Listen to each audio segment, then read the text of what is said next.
brushed and ironed, ready for the final between Mick Hill from England, Marc Robertson from Victoria.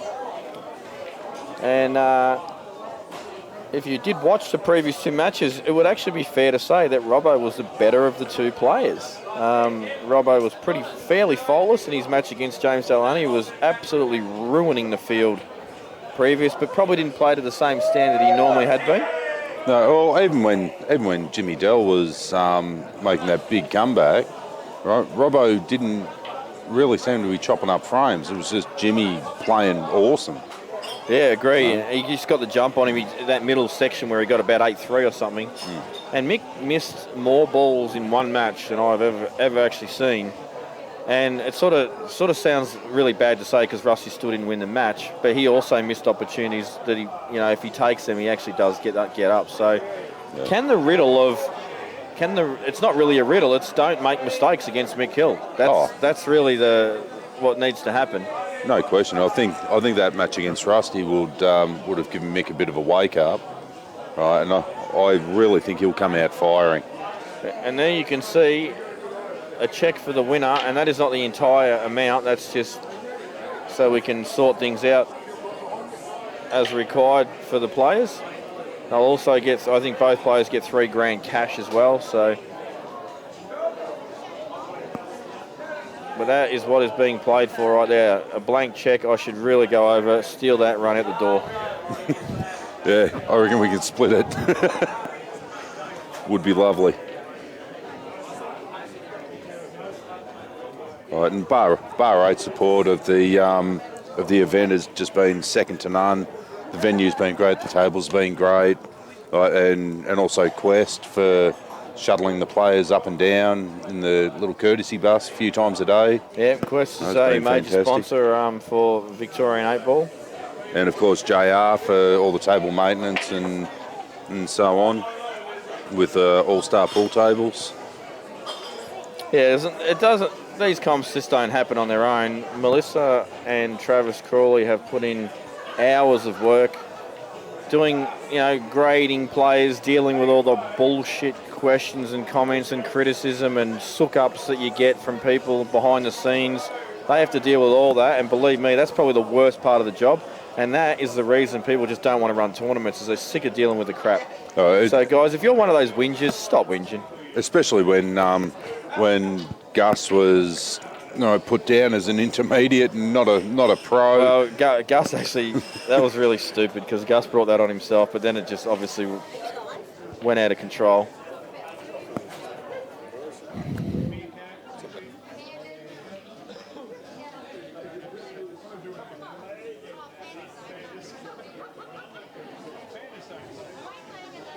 And Mel Crawley, not only is she involved in organising the tournament, she's now decided she's going to start commentating as well, so she's going to put the microphone on. Mel Crawley apparently isn't drunk enough, which means she's not going to be able to commentate because we have now banned drunk people from commentating on CueballTV after last night's absolute train wreck. Yeah, that really wasn't pretty last night. I thought I was doing a good job, and then I found out that no one could hear me because I kept getting yelled out at the top of. It was very funny to listen to. It really was. I was sitting at home every now and again just getting that real cringe, and with all the yelling and stuff that was going on, it was very, very funny. It was really loud here last night towards the business end. As it got late, nightlife started kicking in, the music started getting louder and louder. Yeah, I really hope it doesn't happen tonight, especially with this being the final. Well, it is a Sunday. It's not actually, even Sunday nights gets pretty busy here. Public holiday tomorrow, so it's basically like a Saturday night. Yeah. No, absolutely. But I really hope they decide to not really crank the music up until after. If they do crank it, I'll just go and get it turned down because the commentary will get cut. So yeah, and we don't want that. And I'm sure some people might, but. Yeah. Now, Mick Delahunty, I do apologise again on behalf of myself, Dan and Jamie. Mick Delahunty won't be watching anymore. His son's out, he's tuned out. I could be wrong, he's probably watching. But it's interesting, all the people watching at home have, if the same people are still watching. They've committed basically an entire day to watch pool online. Oh, absolutely. Absolutely. And if I wasn't here doing it, I probably would be doing the same.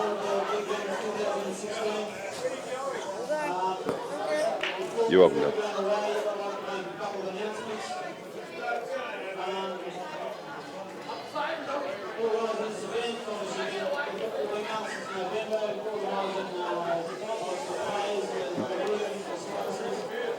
Yours, Johnny.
I'm gonna make the call now that Mick Hill will cut out all that rubbish that he had in his last game, as far as little misses and unorthodox stuff, and he'll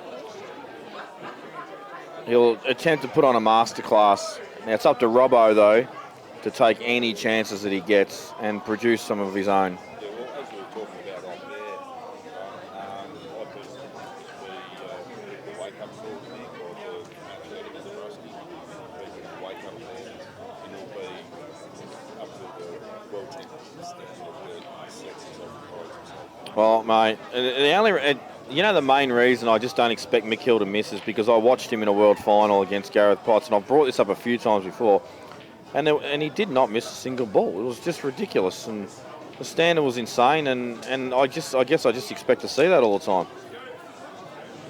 Everyone, nobody, their place is game is infallible. Everyone has their off days. Everybody makes the odd mistake here and there. And as you were saying before, if Robbo has been one mistake, if Robbo can jump on it, and Robbo can also limit his mistakes and make very, very few, you've got a good chance. He played that semi-final against James Gillard. I agree. And you know what? How good would it be to see more pros come over in? If the pros don't want to come over and play each other because you're worried that the expenses is too much to not win the tournament, why don't you pros plan a holiday for yourself and integrate that into this tournament? I think that is the first lag that I have seen Mick lose. Robbo's really toxic himself for that one. He thought they were lagging off that winner's check there. Unfortunately not. Well, Robbo seems in good spirits for this. He's up for it. I talked to him before the match. I just said, well, wish him all the best. Played well. He seemed very confident, very looking forward to this match for quite a while now, since the start of the tournament. And he's really gunning for this. Well, in my opinion, he is the best cueist in the country.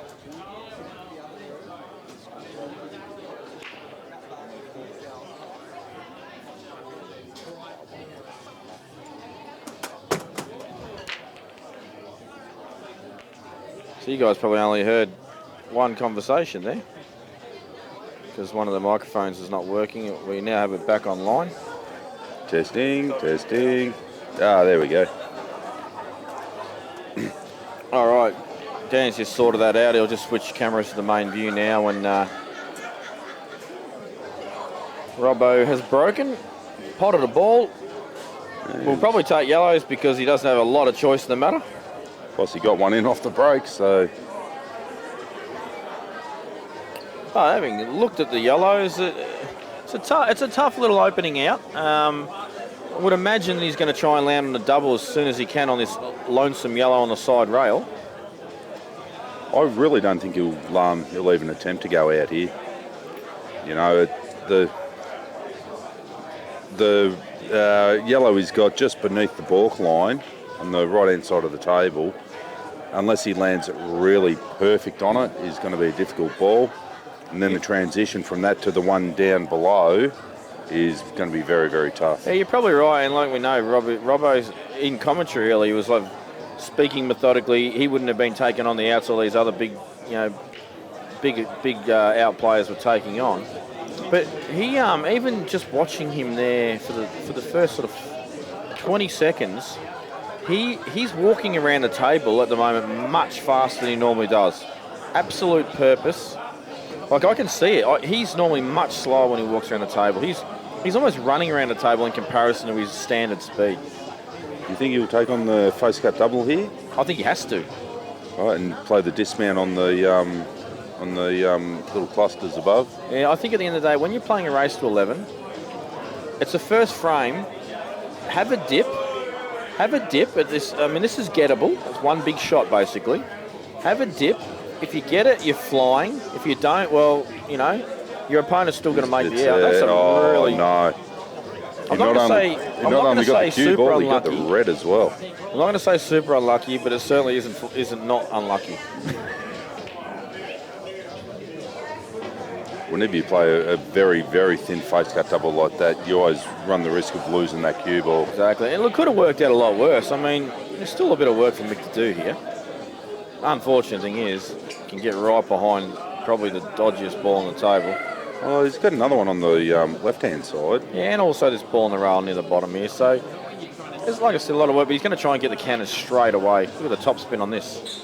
James Delahunty, you might have got masterclass in top spin. Well, that could just be a one-off. Yeah, Jimmy does it all the time. Jimmy actually would have had twice the top spin on that, and the red would have gone over the middle pocket on the other side.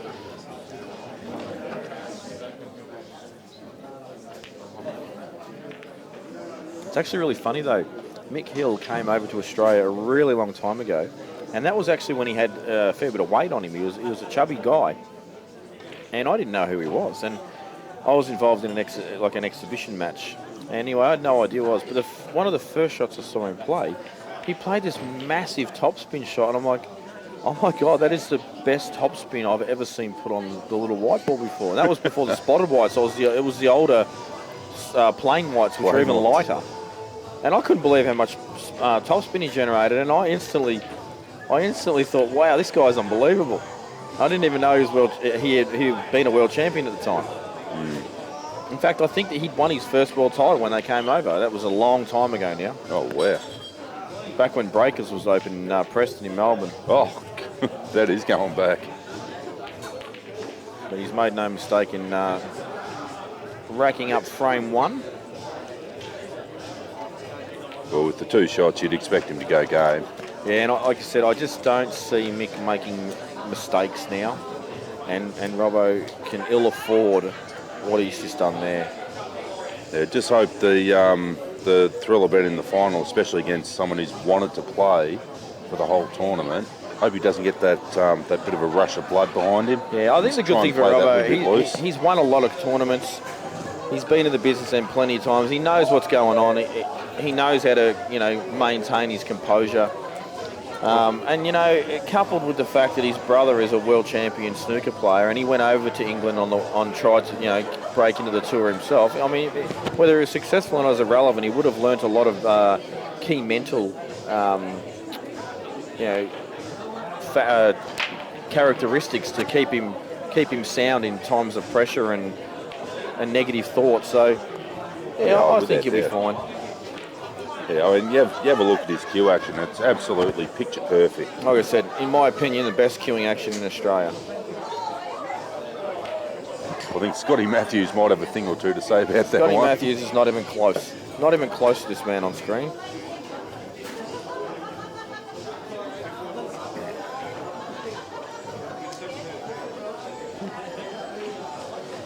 You know what? He maybe 10 years ago, not now. Scotty Matthews can't be the best cueist because he can't find a cue. Yeah, well, this is true. He's always been looking around for different cues as long as I've known him. Both himself and Brett Rogers. Him and Brett are lunatics when it comes to cues. Hoping the two of them have been through almost a full rainforest of trees at this stage.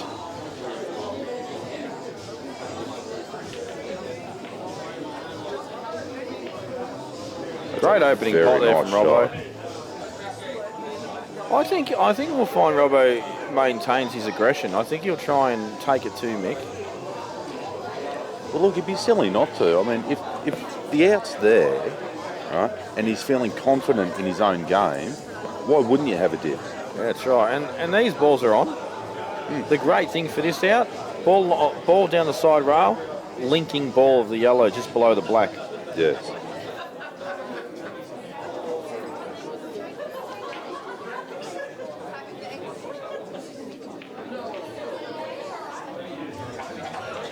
I'll probably be using the yellow closest to the centre of the table as my last ball before the black. Seems to be the most open one. It doesn't really have a lot of traffic around it. Right, so he can actually play that with a fair amount of work if he needs to, right, to get the desired position that he wants. Yeah, I agree.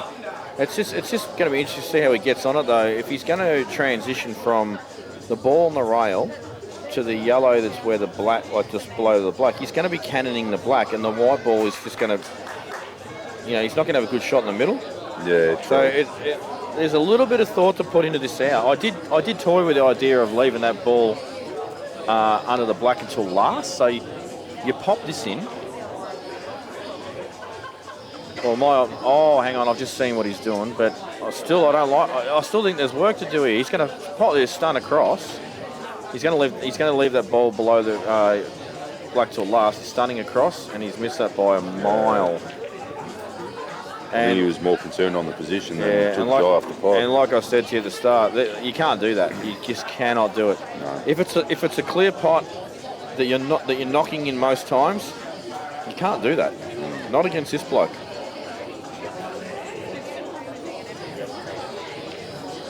Dan's made a very good point. Normally Robbo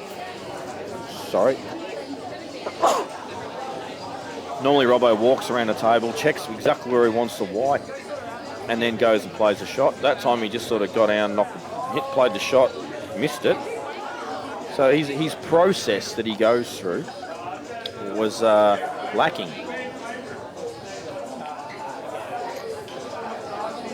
That's very unusual because he's generally a very methodical player. He goes through the same routines all the time. And like I said, he might be trying to just speed up, stamp his authority on the match as quickly as he can. Try and just, put some confidence in himself to say, you know what, I'm on fire. I can't miss. The only problem with that is if it goes bad, it goes very bad, and he's going to end up giving away a fair deficit. Yeah, well, look, we may see him going to his shell a little bit in relation to his shot selection as far as not being as aggressive and taking on his more methodical and conservative approach. But look, we're only early doors. Mick hasn't made this out yet. There's a lot of work to do. What surprises me more than anything is Mrs. Robertson's not here. Well, they've got a child, so she's obviously got to look after the young one. And Susie herself, when she was playing.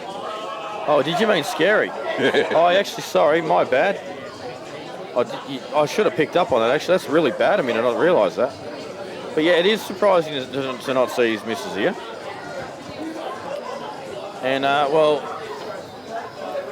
think it was actually funny because Mick, when he lost earlier this morning, he left pretty much straight away, and then Robbo rocked up, and we were like, oh, yeah, good job, Robbo. Mick was there watching you and supporting you every shot you played last night. Where were you this morning to help, to get him over the line? But it was just obviously banter because obviously Robbo had to play later on the day and he wanted to, look after himself. Oh, absolutely.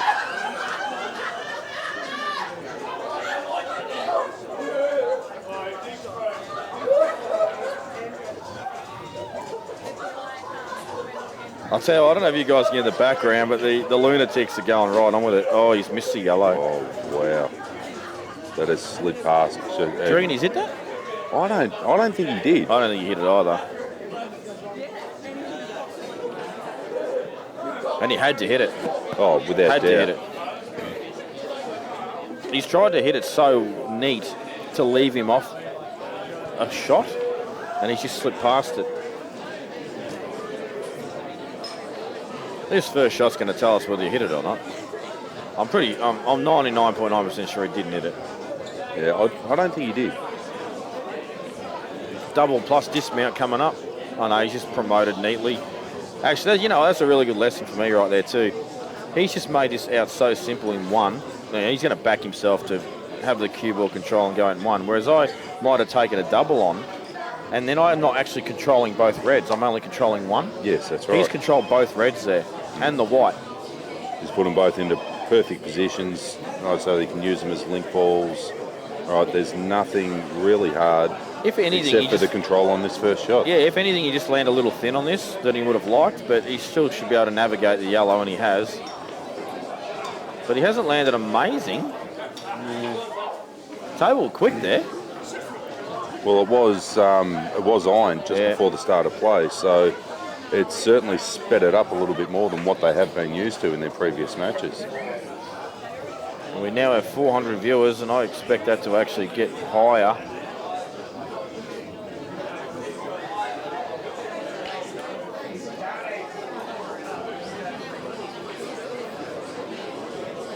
Jesus, Dan, what'd you tell me that for? 403 now. A lot of pressure on me to perform. Well, you are the voice of CueballTV, Jamie. Better not fail that. I think Mick will take this ball on still. I think he has to make this out still. He's got to take him on. There's no safety. He's just got to back himself to pot this ball. I think the only thing he's worried about is just white ball positioning. He wants to make sure he's got another shot. That's why he's actually going left. Yeah, he's going to the blind pocket. Automatic position this if he just plays a plain ball. No, he's missed it by a fair way. But he's actually got a good result because he's cut the yellow off to the left corner. So Robbo's going to be forced to play the ball down the rail now and just slip onto it and then play yellow to the centre. The ad is very much here too. Jake McCartney has just sat next to me. No, I'm not kidding. He has a jug of CC and dry. A jug. This is what happens when Jake McCartney doesn't win big guns. Yeah, we watched a very drunk Jake McCartney try to make schnitzel rolls and stuff, and did a bang-up job of it too, just quietly. Bang up is the word. Bang, horribly burnt. So it's really funny. Like I keep saying, these tables, you just got to hit them so well down the rail here. You've got to play them spot on, otherwise you will get a bit of jaw action. That's nicely played. That is a great shot. Not 100% sure whether the angle is just to hit the ball, sort of the black quarter ball, and they'll just have it for the middle. Yeah. Jake's saying screw into it. Yeah, I reckon he'll screw into the black. I think he just needs to stun it a little bit, and it'll just land perfect. Just like that. That's a great shot. Yeah, we'll just take this into the centre. Oh, we might have to get Jake on the mic. He's getting a bit lippy.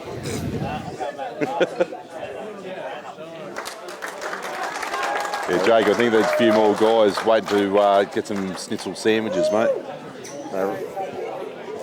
Robbo's on the board. Yeah, that was very nice out.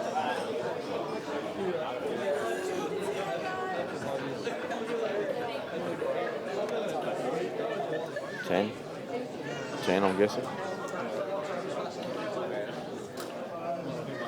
That's 1-1. Robbo won the lag. Yes, that is correct.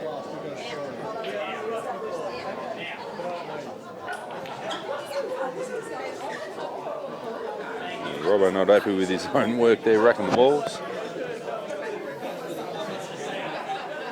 Break is so key. It's just incredible, and he's obviously decided, yes, it is key. I'm going to make sure the rack's spot on every time. And on a freshly ironed table, you get a good split on the balls, mate. They absolutely fly. Yeah, look, when they're freshly ironed, you should get them. They should sit pretty neat.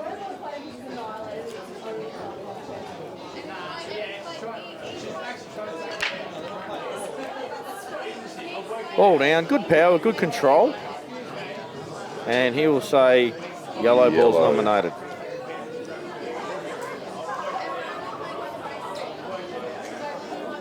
Go yellow every day of the week here.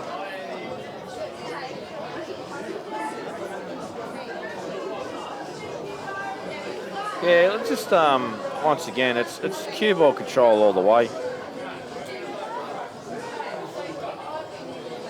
He's just deciding what to do with this yellow that's directly right to the cue ball at the moment.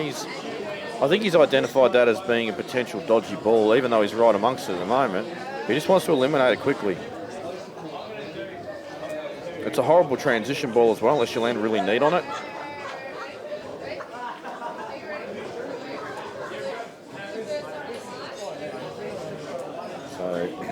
Drop this in with a little bit of bottom right. Yeah, he may take this ball on the rail and just probably pretty much try and land where he is now.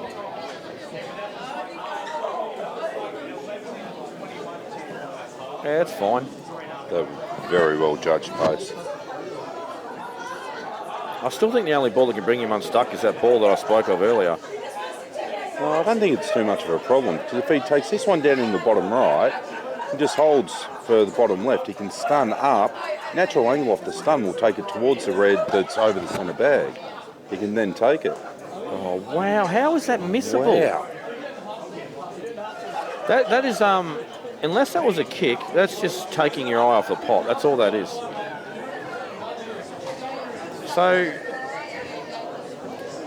I don't know if I've actually ever seen Robbo do that.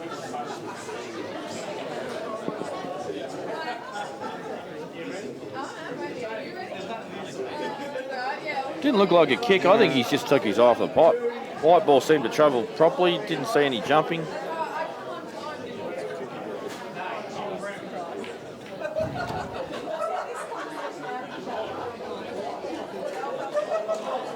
Well, Mick's no certainty to take this frame. He's in a world of hurt actually at the moment. Yeah, he's in a real bad way here.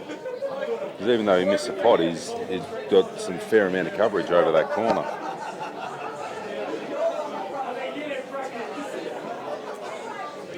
Yeah, he's just trying to think, well, there's so many balls on the table in different areas that are all available. Where do I put the white ball to be safe?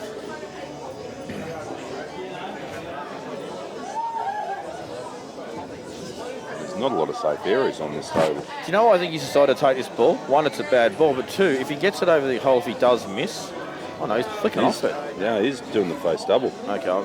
Wow, that is a sensational shot. That is a huge shot. And if that rolled about another ball length down the table, it would have been almost perfect. Yep. So he kept himself alive for one more shot. I think he's got the red to the middle as well, like that's just above that yellow there. I honestly don't think he wanted to pot that ball. I think he was just trying to get the coverage on it, right, and make life a lot harder for Marc when he comes back to the table. Yeah, the pace he played at that though, pretty hard to sit real neat over the kick.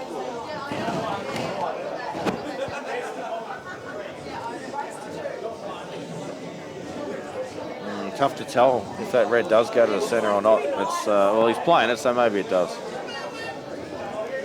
Actually, you know what? If he gets on the bottom rail off this shot, he's back in the frame. Well, he's played the kick.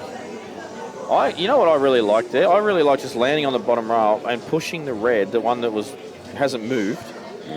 The red that he just kicked would stay where it is. He nudges the yellow up a bit, promotes his red, and gets a snooker. I actually really like that shot. You can't really do that from this angle, though, can you? No, well, not now because he's just moved the red. But if he had not played that shot so hard and just landed on the bottom rail, it was a very good option. I think he's looking to go up and down here. Yeah, this is actually the only shot on the table.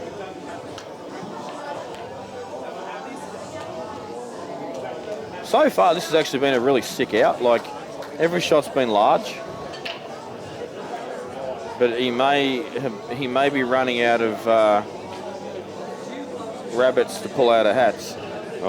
I think he can actually get through to this red closest to the centre pocket. But again, he's going to be losing that wide ball. So if he cuts this in, and gets position, I'll almost eat it. You heard it here first. There is tomato sauce right in front of me as well. No, if he cuts this in and gets position, it's just complete luck. That's all it is. Yeah. Isn't it? I don't even know if it's cuttable. Yeah, I actually think it is. From this angle, it looks cuttable. Yeah. I think he can actually see enough of that ball. Just hang on one sec, Jamie. You can definitely see enough. You can definitely see enough of it. Well, he's playing it. Like I said, if he gets position on this, it's just complete luck. You can definitely see it. Wow. Absolutely nothing but wow to say about that. Give me some friggin' chips and give me that red. Yeah. I want to eat it. Yeah, Jamie's got a red ball he has to eat after this tournament, ladies and gentlemen. I'm sorry, but this is, if he makes this out, if he finishes this will officially be the most ridiculous and largest out I've ever seen. He'll just probably just. I'm serious, folks. Go back. Seriously, you can actually rewind your YouTube feed, even though it's a live stream. Go back and watch this out again. It's stupid. It's just nothing but stupid. Every shot's massive.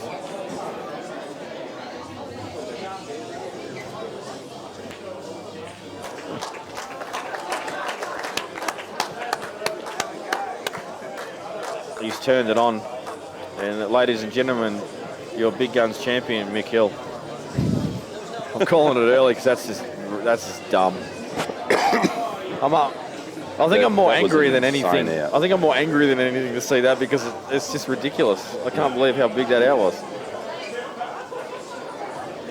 No, it was really. There were so many shots where he lost the cue ball. Look at this. Every single shot was just stupid. Now, just bear in mind, when he's popped that ball in the middle, he's flicked off the yellow over the hole at the perfect angle to not pot it and get around the angles. It's just dumb. And clipped off the black. And don't even try and tell me he played for it.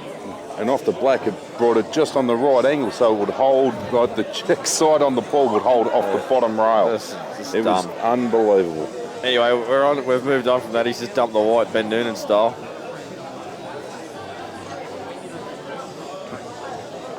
Now, Robbo's, without any question, will take reds.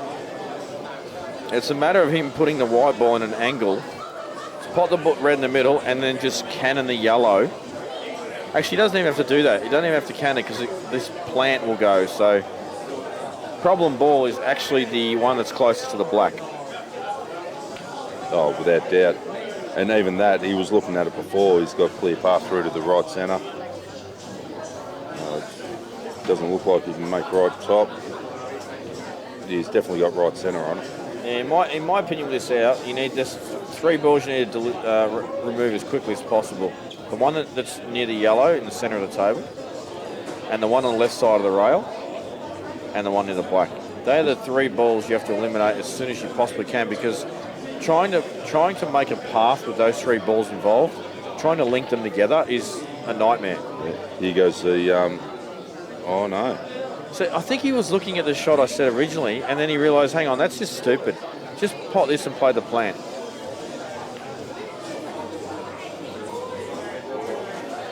So that's much better angle. Now he can just drop this in, float left side of the table, and then he's got the ball near the side rail.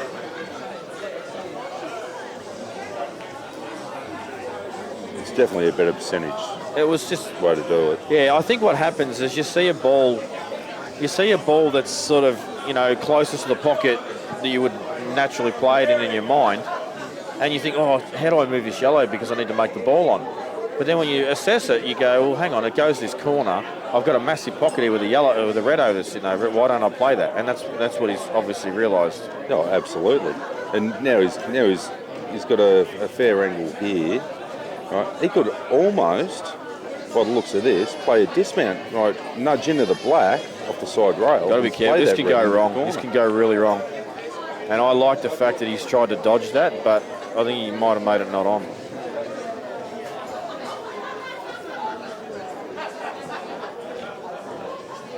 Well, if he plays the red on the bottom rail now, right, with a fair amount of stun, but plays it firmly, right, he could can it into the yellow and knock that red clear out of there and still have the ball over the bag. I think he's going to play for perfect position. Oh, how's he gone? I think he's pulled up short. Yeah, it's no good. Yeah. Maybe off the black. Hard to tell from that angle as well. But I'm pretty sure he didn't land on it. So just little things like that. Like if he moves the white to the left, like, half an inch or whatever, he's got a ball in the middle. He naturally cannons the yellow out of the way. Can't not be on the ball over the corner, and he has a realistic chance of making the out. Yeah. Now the chances of him making the out are so low because he's not going to play this ball over the corner unless he feels like there's just no other option in the world. And Mick will tie him up until he's got... I'm really shocked he's taking this. But you know what? He just said, I've got to have a dip. I've committed. I've got to keep trying. And it's not. It's worked out horrible. And this is what I'm talking about. It's really interesting to watch Robbo doing this because when we were commentating earlier, the guys were playing these sorts of shots, and Robbo goes, "No, I don't do that. I'll just lay up on this and I'll sit the ball over the hole." Yeah. Now he's just basically being hypocritical to his own commentary. Although he cleared most of the balls out of the way, and the only one that he could realistically get to was right over the pocket. Just rolling up on it then I don't think it was really an option. I don't think it was that bad a shot. It kept him alive. At the moment, he's dead now, isn't he? He's no chance. If that red's over the hole still and he gets back to the table, at least he's realistic chance. I just think what happens is you get out there, you see the shots in your mind. Oh yeah, I can pot this. I get the extraction. I'll go game. This is my chance to win the frame, and you get drawn into it. But when you're commentating and you're sitting back and you can see the table, you can watch all the options. You see the percentage shots a lot clearer. Oh yeah, absolutely. Me as a player, I would not see a lot of the shots and positional shots that what these guys do. But, thank you, Mel. Melissa Crawler's just brought over a lovely bucket of chips for us and some more tomato sauce for you to have with your Red Ball, Jamie. Thank you very much. I'm looking forward to that Red Ball later on. From a commentary position, you have a look at it, and sitting with an experienced player such as yourself, Jamie, you get a better appreciation. You get a different viewpoint on the game. Yeah, totally agree. And I actually like commentating with a range of different people as well, just to see their point of views on things. He's just put the brakes on. He clearly wasn't. I don't think he's trying to pot that. Do you think he's trying to pot that? I think he might have been. Actually, yeah, they're all on. Play this ball off the bottom rail with a little bit of right-hand side. Just cannon into the red and yellow, make them both nice and open. Well, I don't think he needs to. I think this yellow goes to the bottom right. But he's just obviously the black is the issue.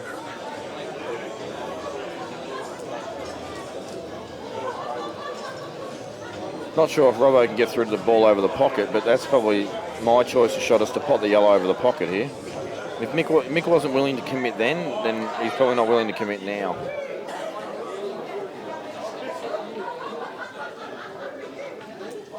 How would he go trying to, might sound a little bit far-fetched, but play his red off the bottom rail over towards the black. I know the yellow's on the natural angle, but even if he sits high on it, it still makes it that little bit more difficult to gain position on and just makes Mick have to think about it a little bit more. I'm actually not sure if he can even cut that much of the red. I think he's got not that much red he can hit, so he's sort of got to cut it backwards, if that makes sense. All right. The only shot, honestly, I can see here is a double to the top right-hand corner. So double it off the back rail here, up to the top right-hand corner. Ludicrous shot. It's like the only shot I can see. If you want to try and attack the frame. That's the sort of shot that would come straight out of the Rusty Wheel or a Ben Noonan textbook, wouldn't it? And that's why he's doing this instead. But I don't believe you can do this. I don't believe you can do this sort of shot against someone of Mick Hill's calibre. Try and run over near the top corner. And Robbo's not playing someone, he's not playing one of the amateurs in the big guns entry that started off earlier, where, this out's a pretty tough out. And don't get me wrong, this out's not simple. No. But it's the problem with the shot is it's a bigger hole is going to get dug. Flick off this. He's on the ball over the hole. Oh, what a result. Yeah. The biggest problem with that shot was Robbo needed to really make sure that he got the coverage on that ball over the kick. Yeah, agree. See, now it's made it a lot easier for him. Yeah, I'm very sure that he tried to do that, but just didn't get the light across enough. So little screw shot on this just to come across, get nice and straight on this yellow. May have underhit it a little. Actually, we're in line with the pocket black spot, so he's pretty much dead straight.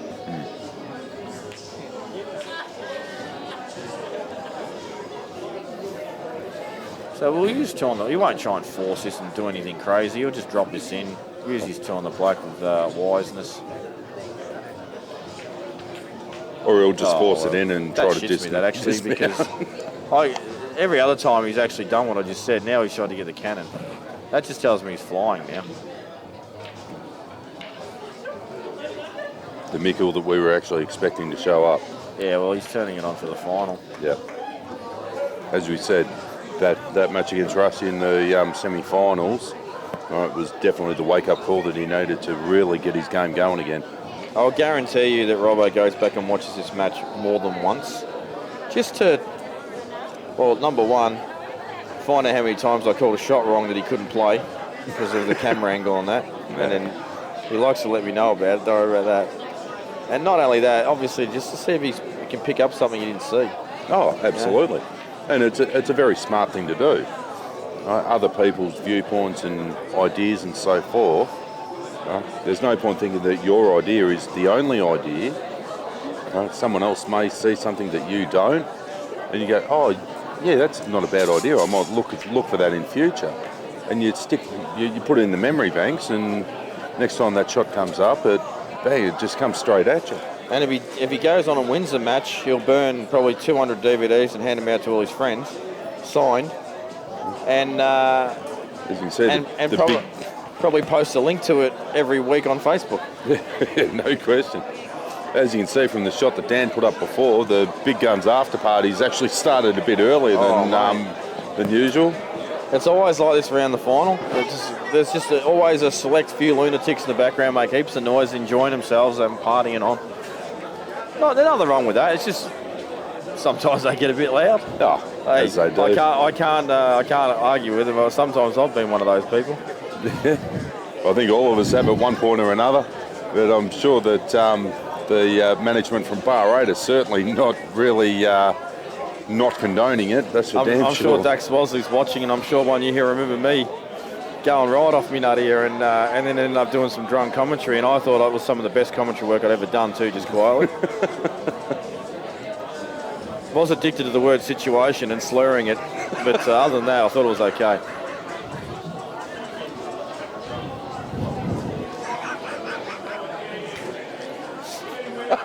So, it seriously was. It actually took me like 8 months to go back and watch that too. I couldn't stop laughing at myself. Oh, he's underhit that a touch. It just at the moment he just keeps landing a little awkward on his clearances. And I'll tell you why that's actually a pretty poor shot. You never want to land on the blind pocket, the blind cut. You always, even if he comes off a rail another foot there, it's a much better option than having to play the blind cut like this. Although he's got the natural angle to just drift down the table, right, for the yellow he's got down the bottom. I worry that he cuts this and cannons the red off the side rail and lands a bit dodgy. Oh, he's on this ball. Never mind, folks. I'm an idiot. The camera angle killed us again, Jamie. Oh, I didn't think he was on it. The shot was fine. Still, this ball, though, that he did intend on landing on is a problem now.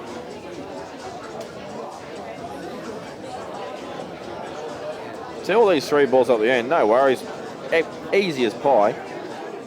Got to deal with this ball on the side rail probably as soon as he can, because he doesn't want to leave it till last and have to put a lot of work on the white to get back for the black.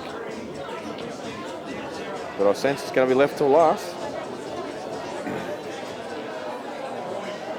Will he stun down for it now and just land off straight, and he can just play it in the centre, stun centre table, and then he's got a little cut in natural position on the black. No, that was definitely the shot to play. Then you're making the shot where he has to force the ball down the rail, right, with a lot of work on it. And he's tried to do that a couple of times already this match, and the shots haven't played out.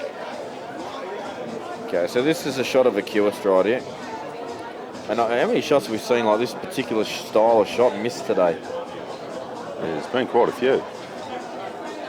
I reckon he'll get this. That is beautifully cued. Absolutely beautifully cued.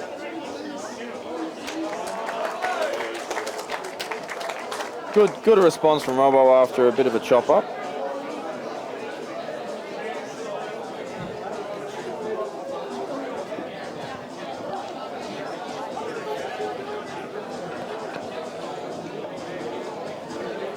Well, same as what we were saying in Mick's last game against Rusty.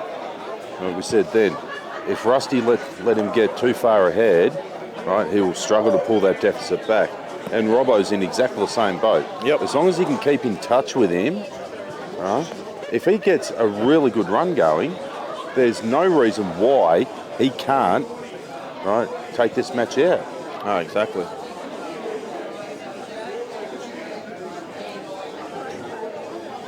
Dan's got all the business on the Facebook, Twitter, YouTube. It's all there. I don't even know what in is. Oh, LinkedIn. Sorry for the people that like LinkedIn. I can't stand LinkedIn. I keep getting all these LinkedIn requests from Indian people that I don't know who they are.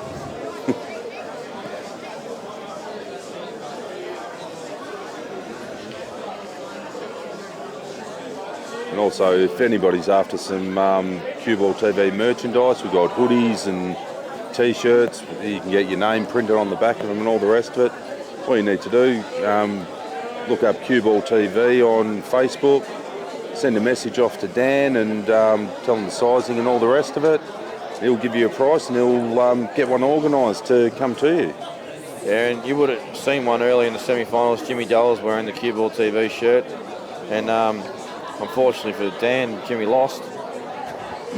Just for the T-shirt. I actually thought Robbo might have worn his today. I honestly think Mick Hill should take one home to England and start wearing it a bit. That'd be a nice coup. Come on, Dan, I reckon you should get one organised for it.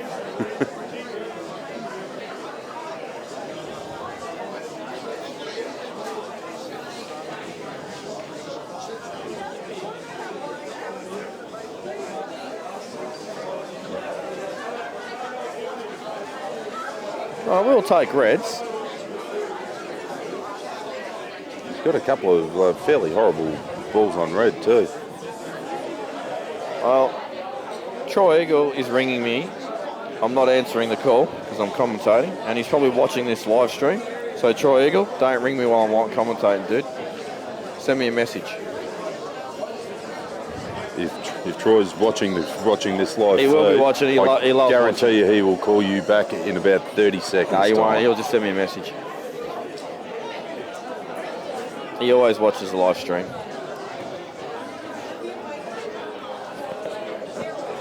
So Mick taking a long time on this decision process because, well, dodgy yellow and red on the right side rail that needs to be dealt with, and there's not an obvious cannonball to do it with. So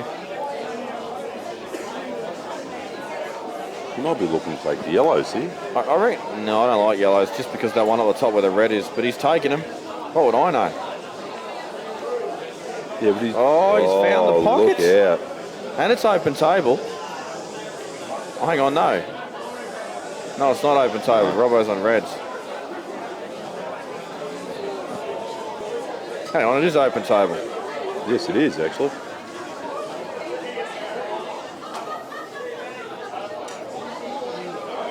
Pretty interesting. It's a tough out with two on both balls.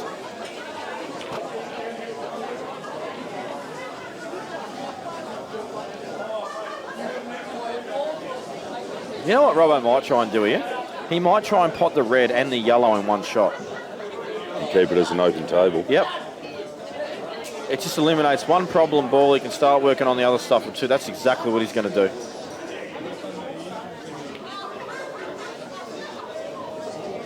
I reckon this is the right shot. The interesting part about it is he needs to sort of play for a red and a yellow here. Because he wants yellows, I reckon. But he wants to play for a red as well, just in case he doesn't hit this right, especially because he's using the rest. It's a bit trickier to play the shot as neatly. If he hits the ball too hard, the yellow's just going to skid and just stun, right? Stop dead. It's all about screwing back off the white to get the momentum of the yellow to carry through. Yeah. You got to hit the red full. Perfect. Lovely done.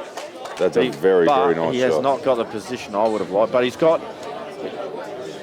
It's still open table. He's got to nominate yellows here. Don't worry, he's not playing a shot. He's doing that little gay stance thing where he kind of, looks at the shot and doesn't really play one. Not that there's anything wrong with that. Not that there's anything wrong with being gay. But I'm pretty sure he's going to take yellows and he's going to play the ball bottom left and stun into the two balls on the side rail and try and get the extraction. And then he's just got to basically, providing the extraction works out okay, he can get himself, amongst the yellows, get two shots on the black. Just got to be careful not to glance off. You don't want to be hitting either of these balls low. You want to hit the yellow high here.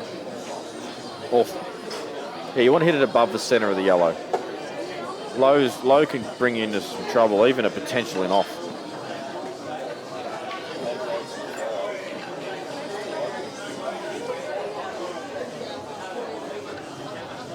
Not sure what he's doing. He's just going to open these up, I think, and then... I think it passes. I don't like this shot. I mean, it's worked out nice, but now he's actually got to pot the black in one. I'd much prefer to have a dip there. Oh, he didn't nominate. He's failed to nominate. He was so focused on what he was doing, he did not nominate. And Mick's pulled him up on it. Yep. Yeah.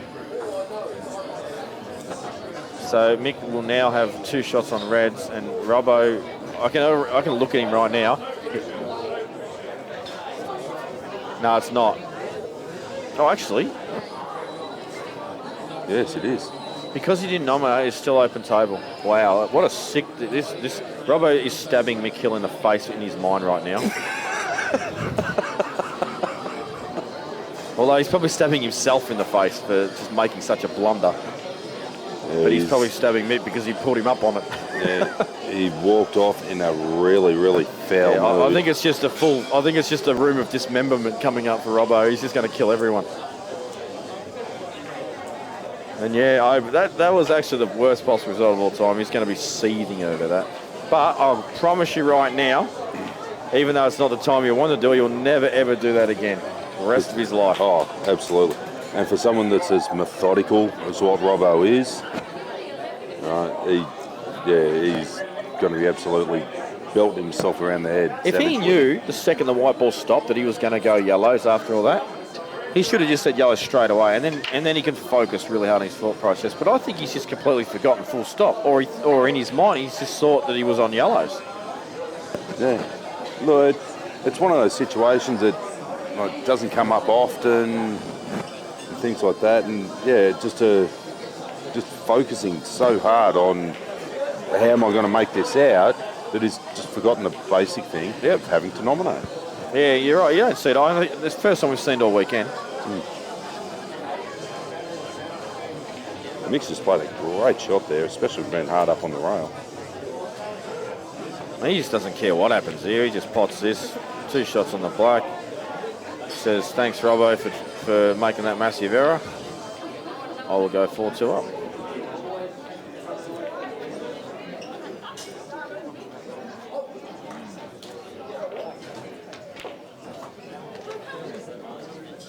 Yeah, and he sort of puts his hand up and say, I feel for you, dude, but, oi, nominate. Yeah, you look at Robbo's body language. Robbo doesn't want to talk to him. Robbo is absolutely putrid with himself. Yeah, Robbo doesn't even want to talk. He just wants to rack these balls. Potential. I'll tell you 2 things that are going to happen here. He's going to dump the white in the middle, trying to generate power because he's angry, or the white ball goes off the table. I reckon the white ball's a high chance of flying. I'm going to predict it. This is why maintaining composure at all times, no matter what happens in 8 ball, is important. And a good example of not being able to do that might be Nick Howard. Yeah, or Clint Kapler. Does not mind throwing a cue across the room when things are not going well. I'll tell you, he had a very, very good tournament, this Big Guns too. Oh, that's actually unlucky then enough. Yeah, we can't say that was just a bad shot. That is stiff. But as the case so often happens, you know, shitty frame of mind. You know, you just made a really bad error, and then the pool gods just say, you know what, you can take a bit more, kick you in the guts a couple more times. Yeah, here, cop this. I reckon Mick will be taking reds here, and there's none in really tricky spots. I reckon he's going to go yellows. The only reason I say that, black, tricky, red down the bottom there, tricky. God, I hate this game. I can't call it right. No, I was looking at every ball that he's got passes right into a fairly close pocket. Do you reckon that red passes the yellow bottom left here? Yeah, absolutely. Okay, well, if that's the case, I'm in. Oh no, it doesn't. He's playing it off the yellow, and he's opening up the whole frame. I didn't even see that shot. That's how stupid I am. I think that's why he's where he is and we are where we are. It's such an obvious shot. As soon as he let the white land there, I knew exactly what was happening. I just didn't see it before the white ball landed there. Played it with perfection, and now, suddenly, hi, Reds, you're easy as hell.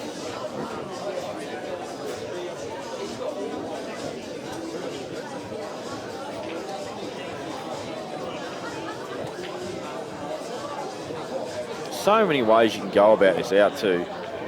I think you've just got to get rid of that lonesome red straight away because it doesn't link to anything great, and you don't want to leave it to last with the black. Not to mention he had an angle to stun across the red in the centre. He's probably stunned a foot too far. Yeah, I was going to say that's gone a bit further than what he would have liked. It'll still be okay. Slightly hammer bridging, but he can get to the cue ball nicely, and I don't think there's going to be a problem with this. Well, even that, Jesus, that's just it's flown. I don't think he can believe how quick that went. That just kept going and going and going. That's what I was saying. I've said it quite a few times. Right? These tables, it really feels like they've been running a bit too paced.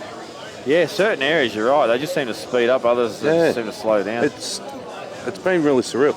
And even after they've been played on like a lot of frames on, see this one's only 6 frames from since being ironed. Like even when they've had about 20, 30 frames played on them, they've still been running too paced. Yeah, and this is the only table that's been doing it. Yeah. So like you said earlier, you said you were surprised that they chose this table for the final. Yeah, it's absolutely. Just a location thing more than anything. Yeah. Table 1 and table 3 have been playing a lot more true. Right, this table's it's been really too paced. And I'll tell you what, while Mick's going through the motions here of, Robbo's going through the motions here of dealing with this out. I think he's going to snooker here, I honestly do. Well, if he's true to his word from when he was commentating, that is exactly what he will do. In his eyes, you can't pot out here because of that ball inside roll. All right, going off what he was saying on commentary earlier today, this pot out is unrealistic or low percentage because of that ball inside roll. So he needs to pick up 2 shots or find a way that he can get himself to extract the yellow. Yeah. And look, he's got a ball if he lands slightly off straight, right, the one into the centre. He can punch it in with a lot of topspin, hopefully channeling a bit of the James Delahunty power, right, and knock it out and promote it just beautifully. Look at this, a lot of left-hand side about to occur on this ball in the middle. And he's like, no, that's no good. No. It's too thin. He's talking about a low percentage shot. That's it right in a nutshell. Right, if he is to get the dismount, the white can fly anywhere and he won't be sitting on any ball unless he gets very, very lucky. If he catches a half ball, the white ball will come down this end of the table and he'll actually have a choice of yellows. Got to catch it half ball, though, that's the thing. Yeah, it's a very tough shot. And with as we were saying, the way this table's been rolling, there's no guarantee that that's going to happen. I just think this is a bit thin to control with left-hand side. But he's going to play it. So look at the amount of side he needed. Wow, great shot. Great shot. Who am I to judge someone of Marc Robertson's ability? He actually hit that full ball and got a perfect contact. That's a sensational shot. You will not see a better dismount than that.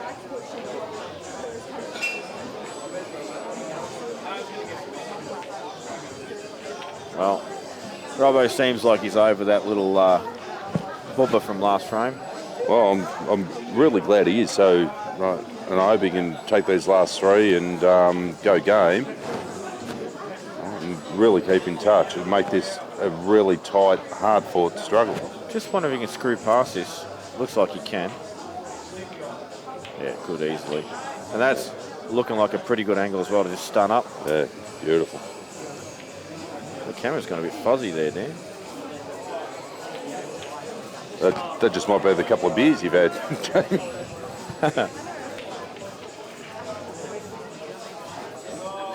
So 4-3 to Robbo in contention and probably in my eyes, I should say should be 4 out, but that was a sensational response.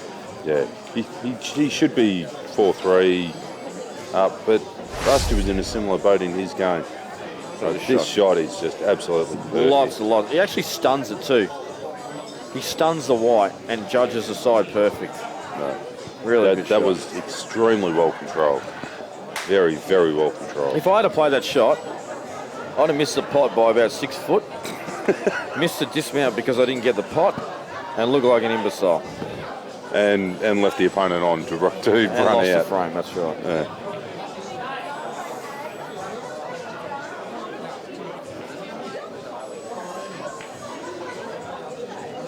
Mick's going for the old 9-ball break now. Wow, he's changing it up. Yes.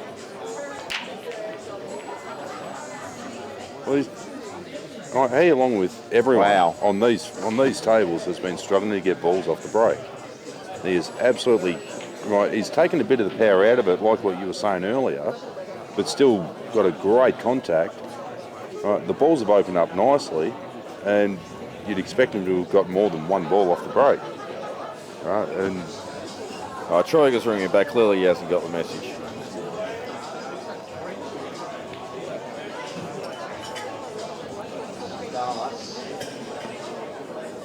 You're not watching the live stream.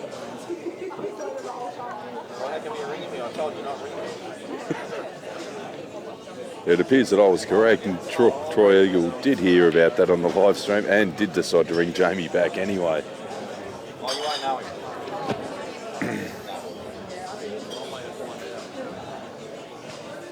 Cool, mate.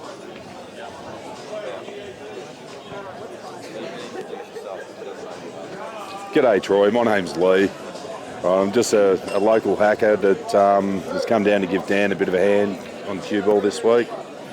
Right, and in the absence of Pikey and Butters and any number of other crazy person that loves commentating with Jamie, right, I've decided to step up and try my hand at it tonight. Wow, I just checked my phone. I got 9 messages.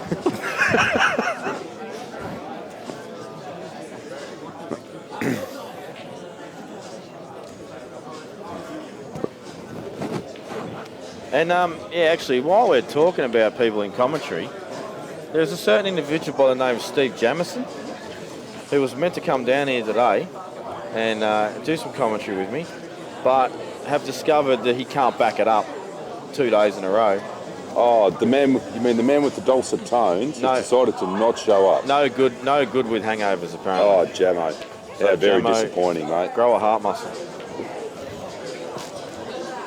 Yeah. I think we were saying earlier, Jamo needs to have a spoonful of cement and harden up a bit. Shout out to Marty Andrews. Shout out to Dennis Nicolsis. He's learned how to use the internet recently, so he's tuned into the live stream. Good to see you online, Dennis. And I'll give a shout out to John Remington as well. Always involved in the chat on the YouTube stream.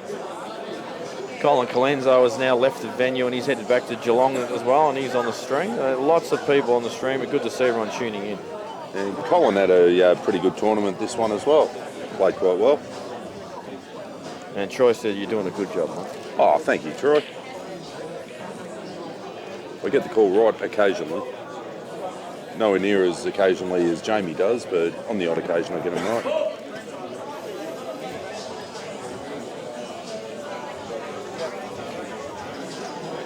I tell you, this out that Robbo's attempting here, you know, it's not exactly simple. The black's sort of limited to where he can go. Oh, Wow. my God, he has overcut that by about a foot. Can you replay that, Dan? I want to see if he moved. Robbo rarely ever moves. And that just looked twitchy as hell. Shout out to Jamie Murray as well. He's been watching all the live streams, this Big Guns tournament. And he is actually the original crumpet. No, he didn't move it. No. He didn't move an iota. He never moves, but he just misjudged the angle poorly. Maybe he took his eye off the pot. Mick Hill says, have a red over the hole.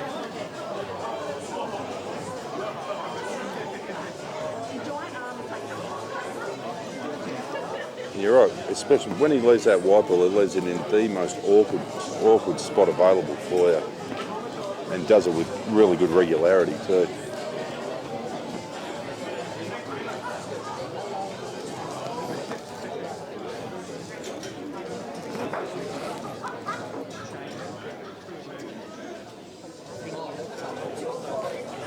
Nick Young just sent me a message, just let me know Tigers are no good. I know that, mate. Shut up. I think my team's going to get flogged tomorrow, just quietly.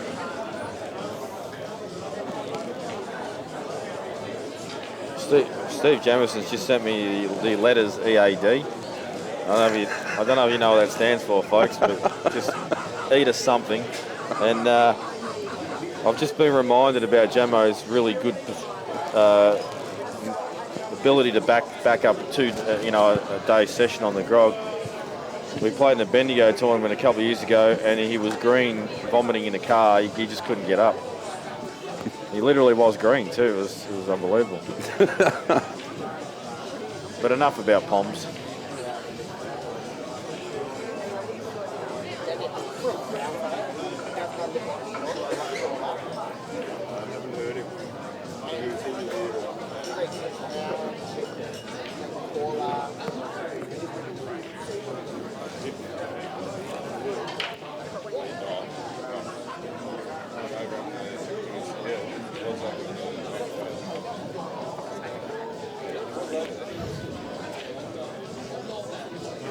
Well, have a look at Mick. He's like, oh, my back arm's like chicken wing or something. He's not happy about something, but he still pot the ball. And, well, yeah, I can understand why he's actually a little filthy with himself. He's landed a bit straight on this red. Shout out to Jake Pring, Ballarat. He's tuned in. And I understand Marc Gottlieb, the biggest could have been, never was been of 8 ball. He's also a ranger. And but of course, you can't make the top 4 at big guns like 3 of the other ones did. And we're struggling to know that he's a ranger these days because he's run out of hair. Just hit the 444 viewers mark. Yeah, too. I'm getting that many messages for me to give shout outs and hang shit on people. That's why I'm sort of dribbling a bit at the moment. That looks okay. Yeah, I think he's landed just about spot on that. Yeah, I think you can get through the ball in the middle, and after, actually it's pretty simple from here. So it's basically one good pot, and this is it. This is a tough pot. Robbo really needs to get back on even terms. If he gets back on even terms, it'll be a good show. Yeah, one thing that like we play a race to 11 league here on Monday nights, and one thing that I've seen as a bit of a trend in the season I've played already, and obviously leading into this season as well, is the stronger players. If the match is closer early on, and let's say you get to 6 or 7 all. The stronger players tend to accelerate and close the match out, and they end up winning like 11-7 or 11-8. Like they'll win the next 3 or 4 in a row. Yeah. And I think all that is just 1, experience, 2, the ability to handle the pressure better. But the great thing about this league is those guys that are struggling with that will start to become better at dealing with it because they'll be put in that situation more often. Yeah. Oh, absolutely. Absolutely. And that's a nice out by Mick Hill as well.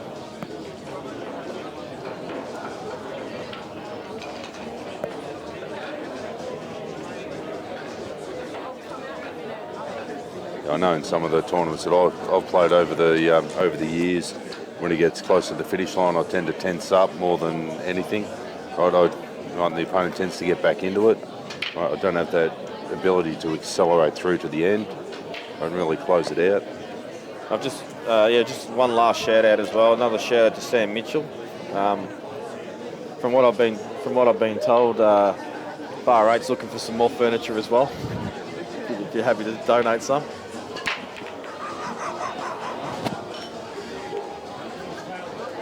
Dry break.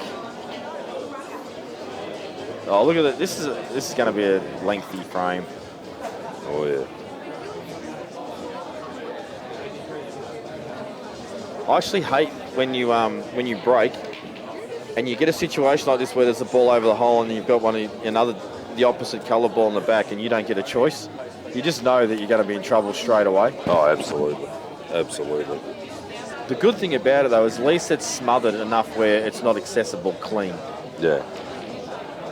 And Robbo's a big fan of playing a good tactical frame. I think the only person that enjoys a really long tactical frame more than that was Travis Crawley and Temujin Dixon from Thursday night. That was a sick frame, without a doubt. And it was a really tricky frame, and it was enjoyable to watch.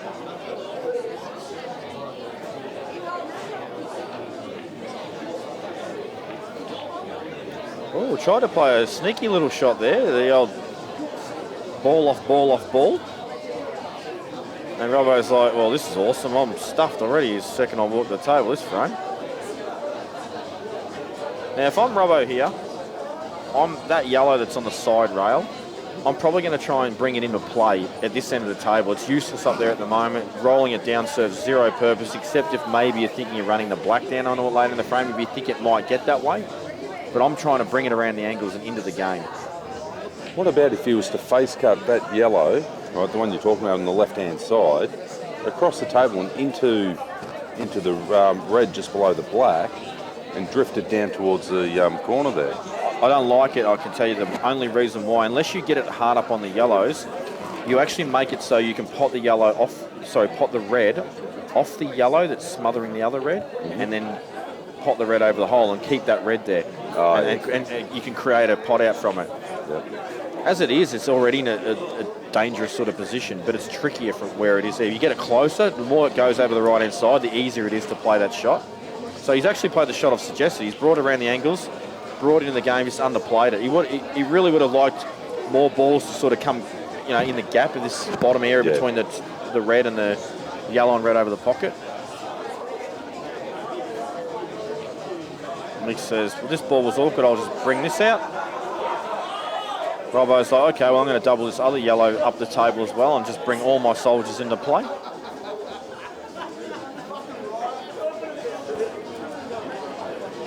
Got to be careful with this double, there's no double kiss.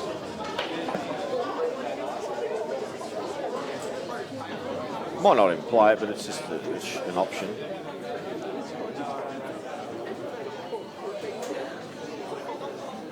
Tell you what, I wouldn't mind doubling this yellow and trying to hit the black. Push the black into your cluster of yellows sitting there. So the top yellow that's on its own, try and double it off the back rail and into the black. It's a hard shot. I don't think you can get the angle onto it. Oh, I reckon it's there. Yeah, I reckon the red's in the way. It's just a really difficult shot to judge correctly and get the pace right. And you've also got to hit the black on the left side, not the right. Yeah. And that's what. And Robbo says, "Shut up, Jamie. That's a stupid shot. I'm going to play something more methodical and kill the black direct." Fair enough. It is, Jamie. Why are you trying to make it so hard? I We would can say. just do this. But the thing is, I don't like that shot because all Mick's got to do is just manipulate a couple more balls and just kick the black out again.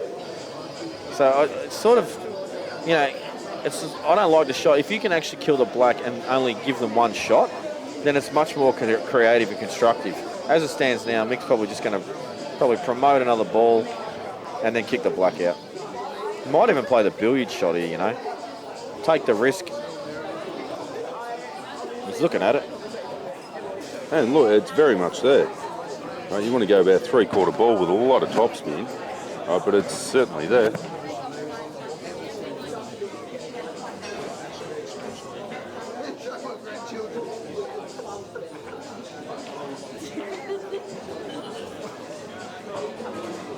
What has he done there?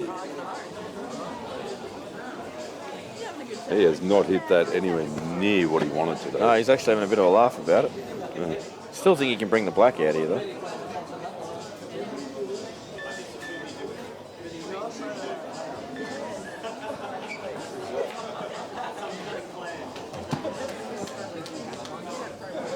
Not much.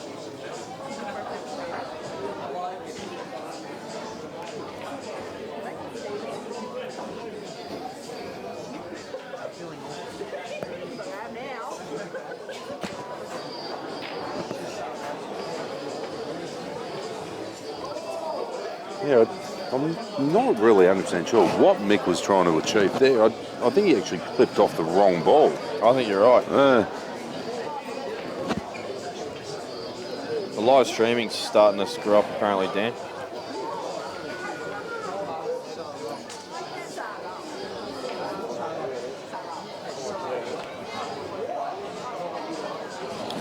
If someone just sent me a message, I don't have their number on my phone, I've got no idea who it is.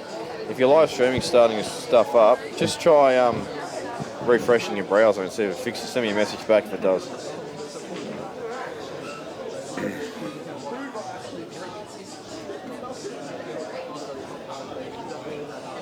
I think Robbo's going to want to try and get a little bit more coverage down the bottom here.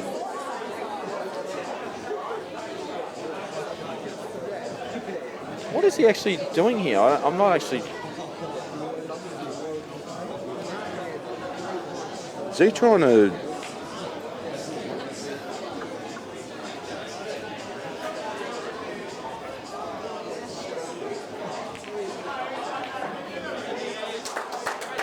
I like it. Good shot. That is a great shot.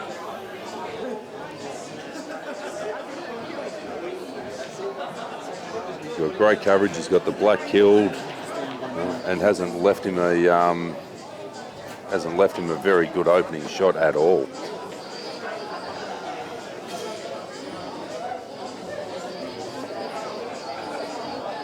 Oh, stream's fine, so it's just whoever SMS'd me, it's just you.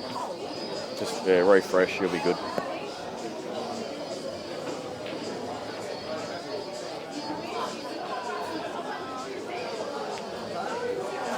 Good opening pot though from Hill. That is a great shot. Actually has given himself a chance to make this clearance now.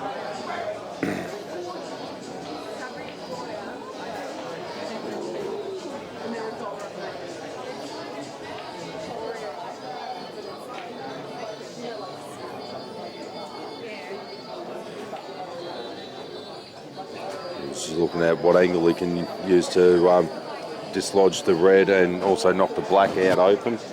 Yeah, when I said he's giving himself a chance, he wants to be low on the table here. He doesn't want to double this yellow now and kick the black out because the chances are the red's just going to stay there. There's a lot of finger point and sort of UBD directoring going on there where he's trying to map the out. Yeah, it's almost like he was talking sign language to the table, wasn't it? He's like, you, go here. This one, go over there.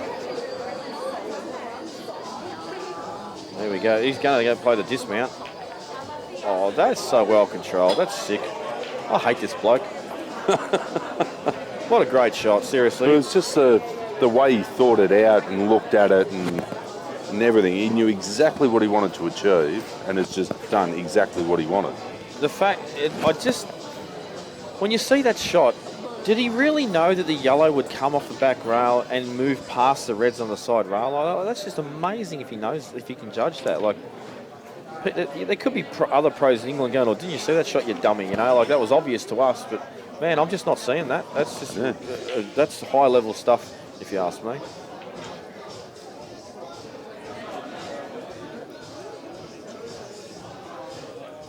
He's not happy because he's landed straight. He didn't want to be straight on this ball. So now he's got to play this top ball instead and recreate the angle. Should be okay. I don't really see the problem. That looks fine. That was a good thing about getting the position where he did. If he didn't run true, he always had that backup. Need perfect cueing on this shot. This is a stun run through where the white ball just collides the bottom rail. He's actually got into that a bit. So what should have happened there if he cued it the way you would have wanted to? The white ball wouldn't have flew like it did. It would have just basically it would have just fell to the bottom rail. Maybe off a little bit, but yeah. That is beautiful cueing. That is a sensational shot, especially on these tables. And Mick Hill accelerates his lead, 6-3. And I'll tell you what, it's a tough road home here for Robbo to not only bridge the gap, but pass him and get the win. And right at the start of that frame, like off the break, we knew straight away, right, this was almost a mere formality that it was going to be Mick's frame. Just the way the balls fell. But yeah, well, so Robbo, he played a good foul, I thought, but it actually cost him the frame. Yeah. But he saw an opportunity to get himself a chance, took it, didn't work out. I don't think he's done anything really wrong. No. I still think that shot that Mick played was a bit delirious. I just don't think he meant for all that different stuff to happen. There was just too much going on. I don't know. He was looking at it and looking at the way that, like, if he hit it right, the way that the other balls would move out of the way. So I actually think he fully intended to do what he did. Just the way that he was looking at it, the way he was moving his fingers around and stuff. He was looking at the way they were going to spread. Yeah, I know. It's incredible that he can judge the pace, the angles that it's going to come off at when you're clanging into balls like that. Time and experience probably the big one with all of that.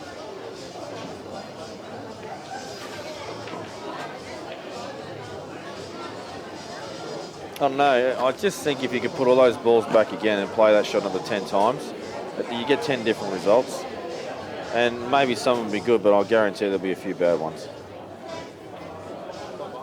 Yeah, look, you're probably right, but I'm not saying he was lucky. I'm just saying I think for everything to fall out as perfect as it did, I think there was a small element of fortune there. Oh, look, I don't disagree with you at all. I really don't. But I mean, there's that I was saying, good players make their own luck as well. So, he knew what he wanted to achieve, and he looked at it, and he had a fair idea.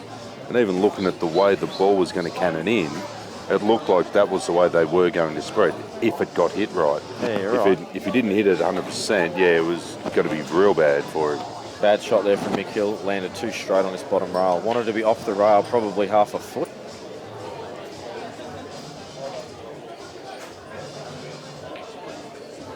It's really strange that we're in Australia and we use a metric system for everything except for distance of balls.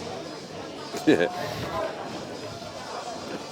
I don't understand why we do that. Yeah, it's all feet and inches. No, you're very true. Very, very true.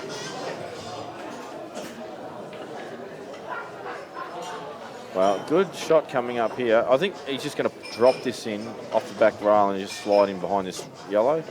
He's overcut that by an absolute mile. Hit right on the point of the knuckle there. And Robbo's like, awesome, I get a shot, but what do I do with this black? I need to get the dismount.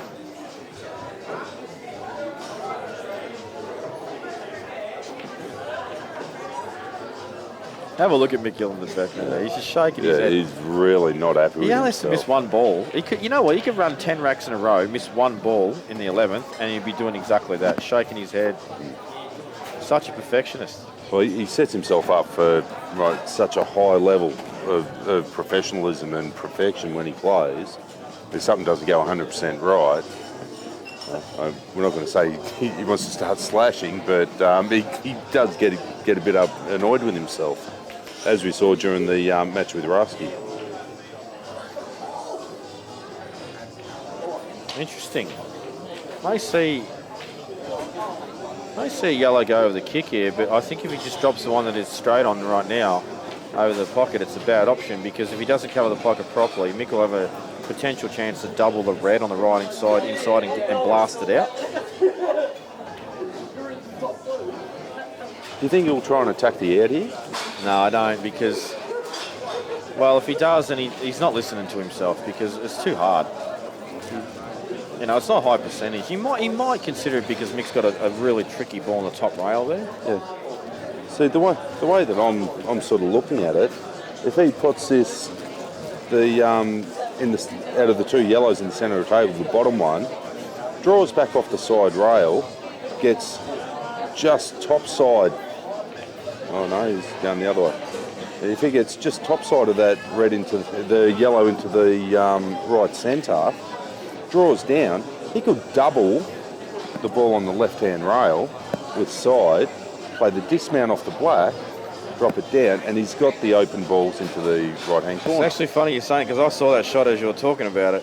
Yeah. He's going to kick the yellow out now. I think he's going to deal with the black in another. Oh wow, great shot. Only problem is he was using the wide to kick the yellow out, but then the ball that he played off came and kicked it instead, and didn't kick it in a good position. Yeah. But I think it goes off the red in the centre, so he should be okay here. Yeah. This ball here that he's eyeing off probably needs to go in now.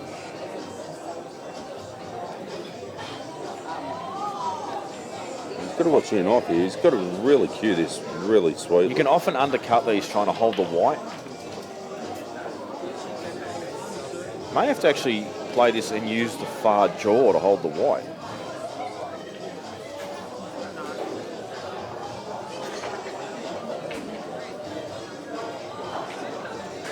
I think he just misses the jaw at this angle. And you can't afford to slide past the black here. You'll have no shot. He's either really got to dig super deep into it or try a different approach. Okay, so yellow off the red. That's perfect. He can play that cut and then go back across the other side of the table. And he's only got a fairly small area where he can land on for his last yellow too. Got to judge this right as well, though, of course.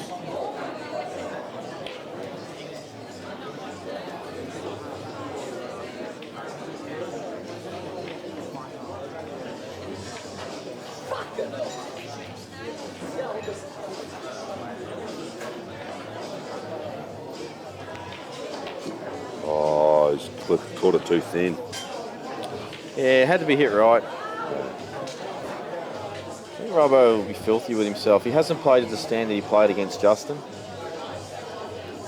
Against Justin, he just did not miss a thing. No, and Justin didn't really do that much wrong either. It was just a high standard match. Yeah.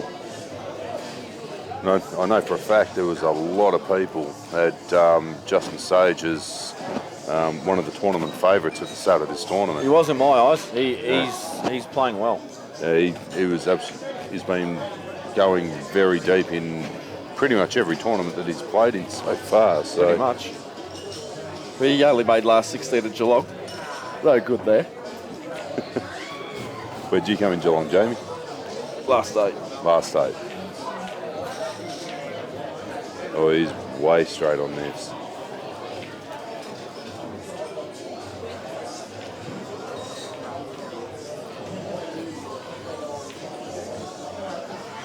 Well, that's how much respect Mick Hill has for the rails on this table as well. He is pulled up.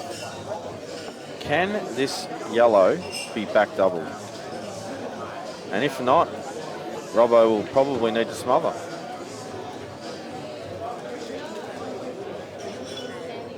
Smothering anyway. Percentage shot. Robbo has listened to his own advice there. See, I don't like that. You don't like it? No, I don't think that was the right shot. I reckon the back double is probably the way to go. But if you miss the back double, it's basically lost the frame. Now you're in the frame. You know, I don't know how many times I've seen the person that's got the ball on the back of the other ball, or a ball over the pocket is the winner. And they're almost favourite.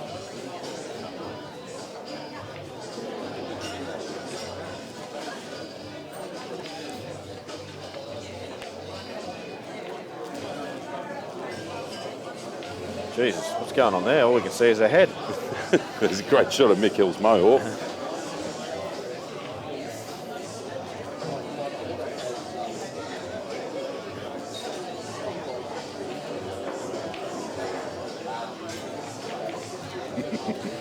Keep forgetting that we've got the pen. Dancy said, let me know if you want to have a go at drawing it. I did embarrass myself last time with it. Sure, I'll do that again. Yeah, just a quick shout out to all the people that organise the artistic billiards tournaments. Please tune in for Jamie's drawing.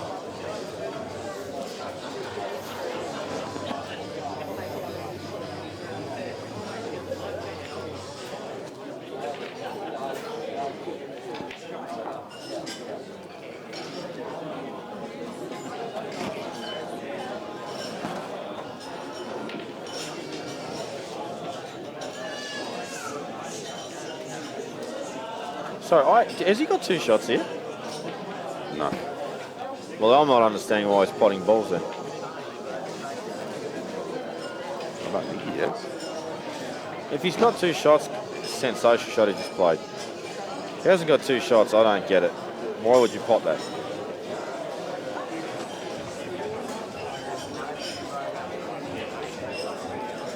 He's just said, I'm gonna backdoor this in the middle, like it's going to go anywhere else except there if you hit it half ball.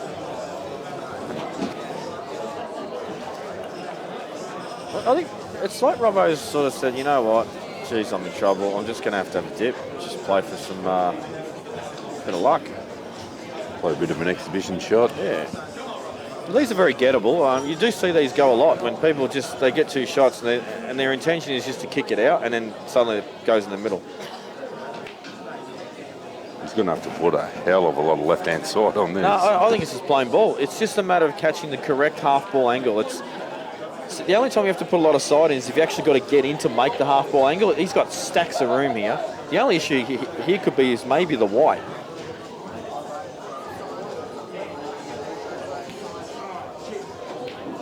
Oh, there you go. I called the white. I didn't mean in there though, but.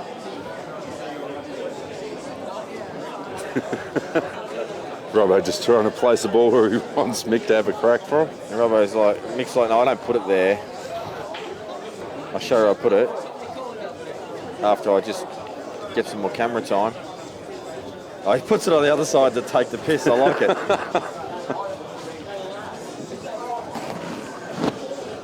And you can tell that Mick's a hell of a lot calmer than what he was earlier. He's having a bit of a laugh and a smile and a joke now. Yeah, I think Robbo should stare him down. Do the old Robbie Falvari trick. You should just. I know he's trying to relax and enjoy himself, but give him a stare. Just make it look like you hate the bloke.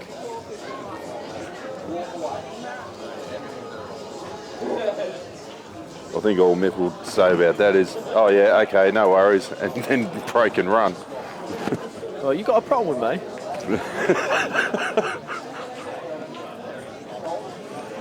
Yeah, what you want, you muppet?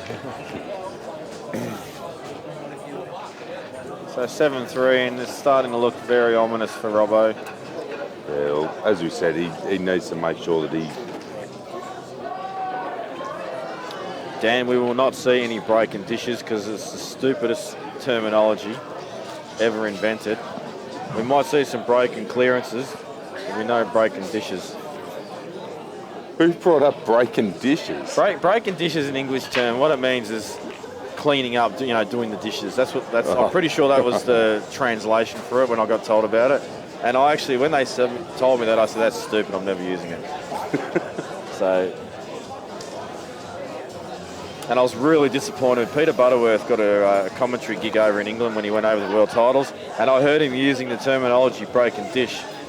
If I was him, I'd have rebelled. And said, listen, I'm an Aussie, I don't say breaking dish, bro. I think Butters might have been on a bit of a paid junket on that one. Yeah, so. I think he was getting paid $20 every time he said it. So he said it about 98 times, paid for his trip. I don't see anything being too much of a drama here for Mick to no, that was a massive game. split. Just ridiculous. So. And to be honest, folks, I'm starting to get tired of the bloke. He's annoying me. He's playing too well. And and the worst part is he's playing in the Anzac Comp tomorrow as well. I'm going to predict he doesn't win it. Shorter races, someone will knock him off. He's shown holes in his game. Well, not holes in his game, but he's shown vulnerabilities. He's shown that he can be kept up with in long races. I think we need to have a bit of a chat to Tracy Heath and make sure all the people that have played well against him, Steve Woods, Rusty, Ben, make sure they're all on his table in the right at the start.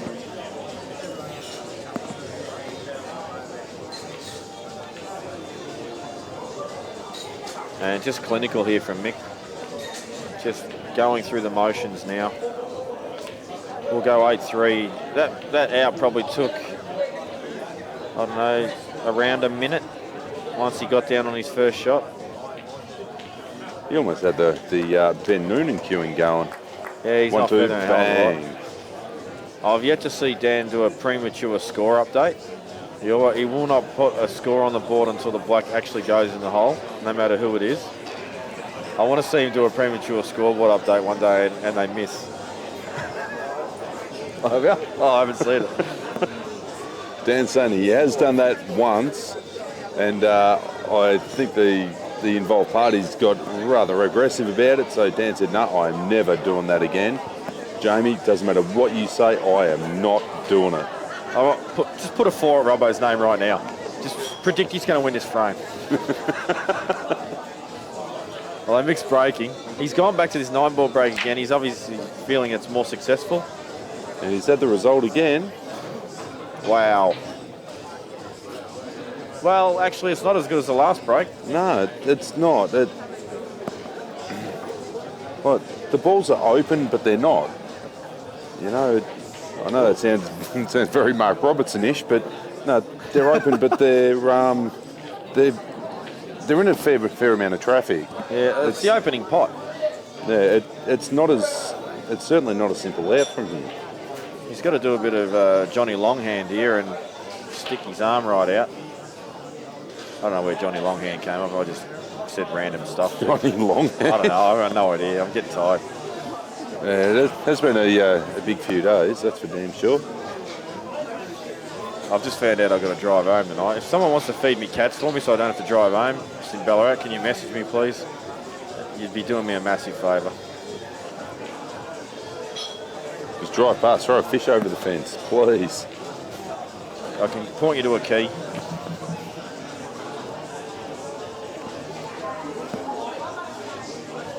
Nice shot there from Dan, just to show the action of Mick Hill. Very crisp and clean. Well, I have noticed on a couple of shots, his backarm does tend to get a little bit loopy as well. Yeah, I said that as well. I said he's got a sort of a semi-loopy action, like but he doesn't play 9-ball or anything, so I found it really strange. Well, don't forget, he did have that deep run of that Chinese 8-ball thing. Oh, they're they did using do the American 9-ball golf. cues. Yeah, but he might have developed it from that. Certainly isn't hurting his 8-ball game. You can see when he delivers the cue through, he's always rock solid. So. And this is another clearance. Oh my God!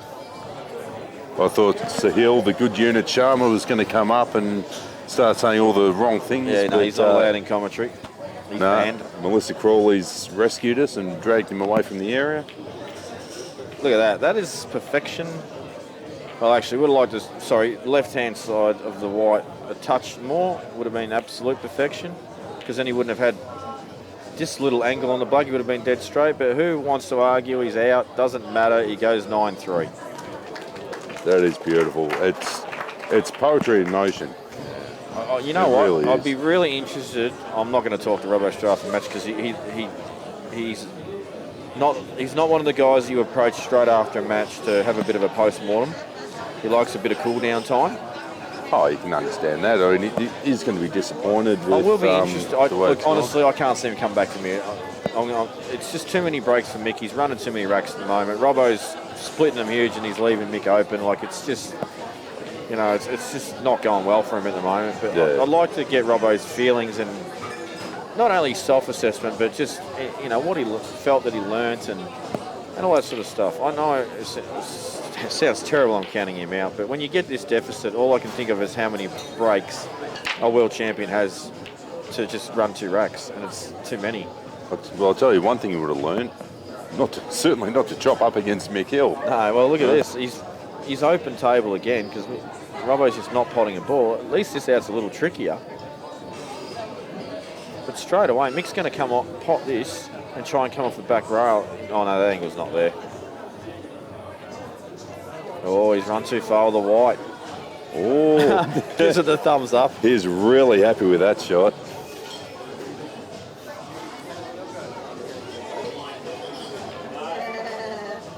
That's when Mick's very, very comfortable. He will do that sort of stuff. Quickly gives the camera a look.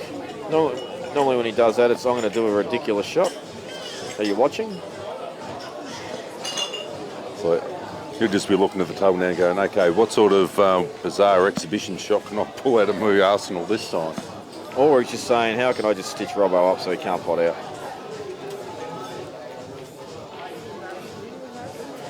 I don't think Robbo can. He's got 4 tricky balls from what I can see there. Make that 5. Well, he's still taking them on. I think he actually played more for the white behind the red there. Because he didn't land on a ball, he played at dead weight. Yeah. So I actually think he played more for the white. Yeah. Promote the yellow, get the white in a good spot. Yeah. No, definitely, I agree. The problem Robbo's got is, oh, cool, I've got a starter. What am I going to do after that? Yeah. I've got a bunch of dead balls and 2 that are stuck together. Yeah, I can't really do 4 on anything. the rail and 2 stuck together. And I can't use my 1 starter ball to try and open up anything. No, I mean, he can come up centre table or a little bit more to the right side of the table. He's got the one down the rail, but it's just rail ball after rail ball. There's no linking. There's just he needs a Mick Hill out. One of those delirious outs that's just every shot's just stupid. Yes, absolutely.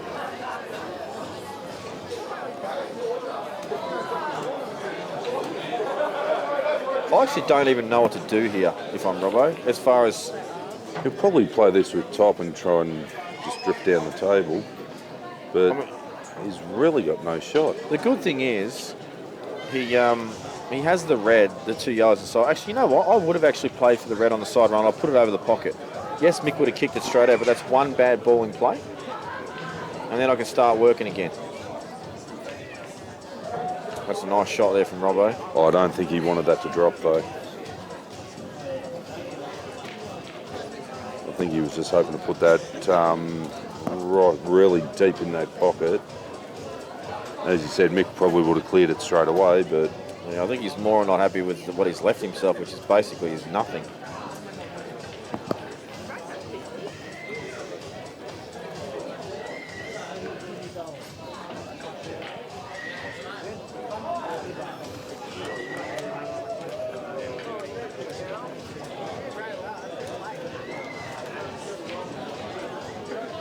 Don't these things beat when they run out of batteries?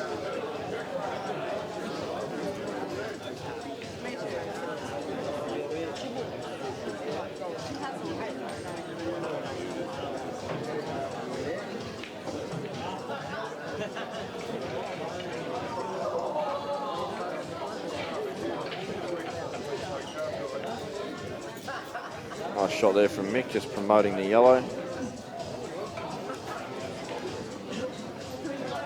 I guess why Mick's not moving these two balls on the side rail, Robbo can feel comfortable at least of getting his balls off the rail, knowing that he may get another visit.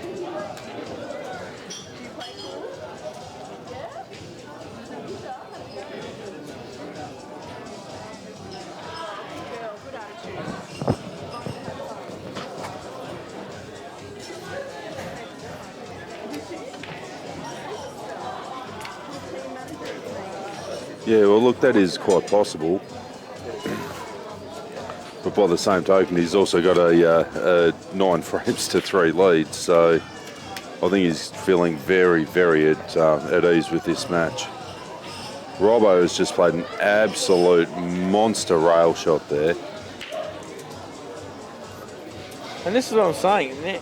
He's got himself in a far better position than what he was in 2 or 3 shots ago. He's still not looking amazing, but he's in a much better position to be able to at least contend the frame.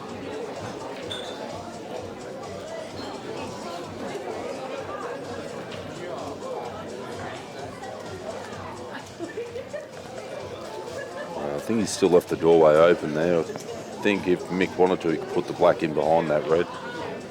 Yeah, I don't think it's too much of an issue that's not covered. It really is about this little cluster of balls on the left-hand side of the rail now. If Mick can get low on the bottom cushion, he will have an angle to go into that little cluster. Oh, but he's decided, I'm going to tactify you, Robbo, and play the black up there. Now actually that red not being right over the hole is actually a factor, because he could pot this yellow and leave no shot at all. Well, I reckon he's checked the foul snooker and said it's not. Nah, but see here. Mick's nodded. Certainly not. That's all fine. Oh yeah. So one double coming up here. We'll play this with a reasonable amount of pace because he's going to want the white ball to come through and back centre table.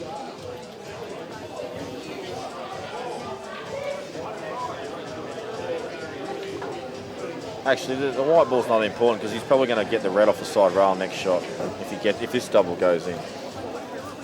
He doesn't like it either. This to me is like a free shot at having the out. If you don't get this, well, you know worse off than what you were earlier before this shot.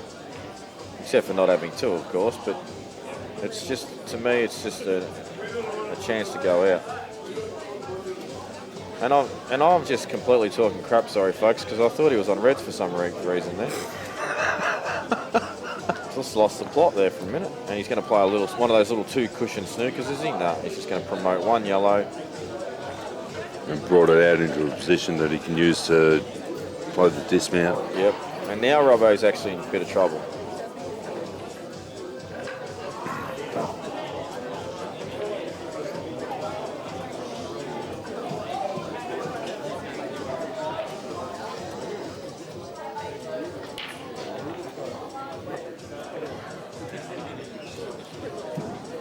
Yeah, I'm just searching for a shot here. May have to just pop the ball over the corner and try and just nudge the red in front over the left-hand side pocket if he can just sneak past the yellow. I don't know that I'd be throwing another 2 shots. Oh, he's tried to come off the side rail, but the black, sorry, the red in front of the black. That's pretty creative. Good attempt. I know he's nowhere near it, but it was a tough shot.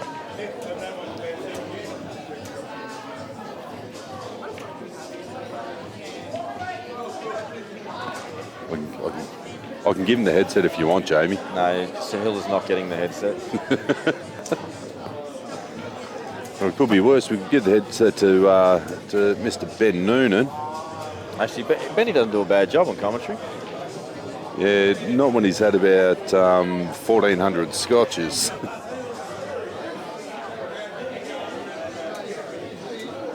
He was looking a little bit second rate, and that was about 3 hours ago, so I can only imagine it's got progressively worse from there. Wow, this has really turned tactical, this frame now. It's the first really, I guess, hardcore tactical frame that's happened.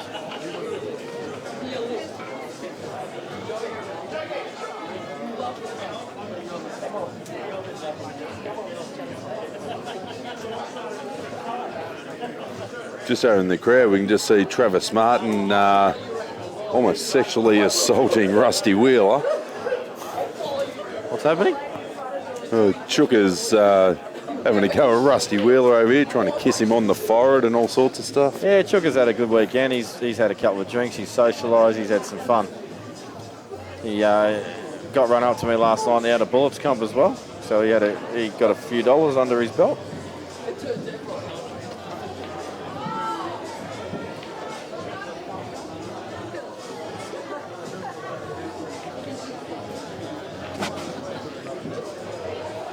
Robo's still in a better position than what he was at the start of the frame, even though it's dodgy looking.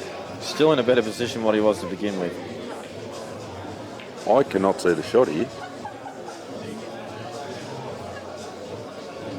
He's going to try and kick the yellow, is he? Yep.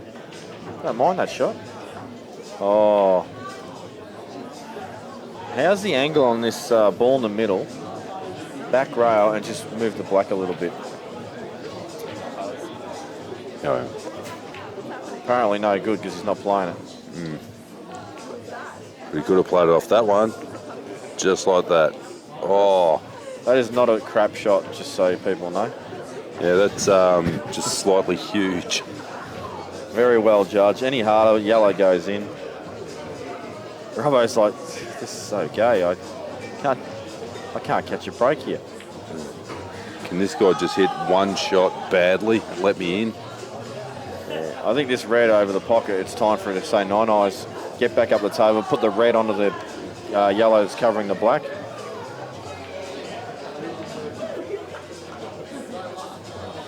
I don't think Mick would be able to afford potting it outright either.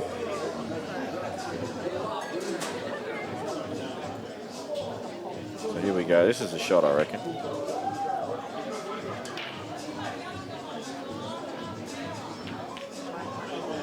Wants this to bounce.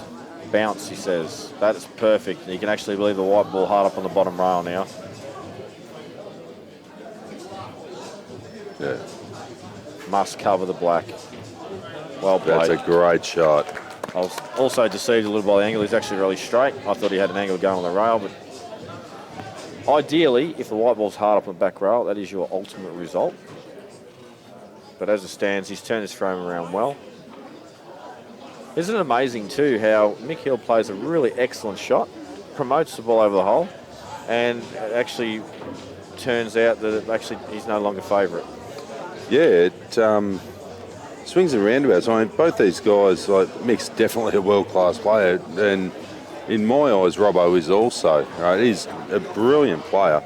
I've seen him play many times, and right, he always gives it 110% at all times. There's one terminology that people have used for so many years that really annoys me, and it's when they say playing pool is like playing a game of chess. It's the biggest crap comment I've ever heard in my life. There's nothing like playing chess because chess pieces can't move wherever they want. They are fixed and have to move in certain positions according to the rules of that piece. Yeah, I don't know rules in this about where you put the balls. Yeah, I don't know anyone that plays chess with a bloody pool cue either, so... I understand the comparison, but just for some reason it really annoyed me. Rant over.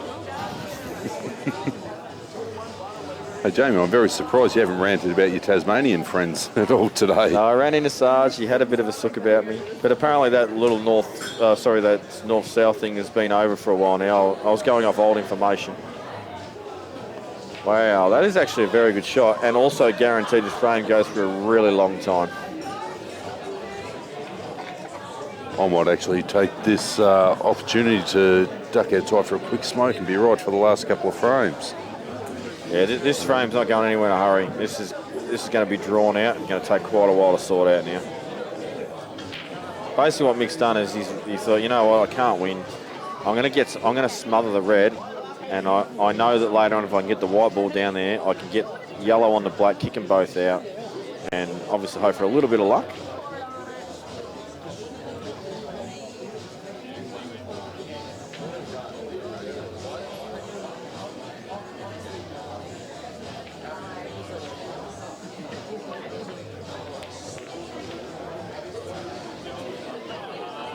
Not a bad shot there from Robbo. He's just opening the frame up.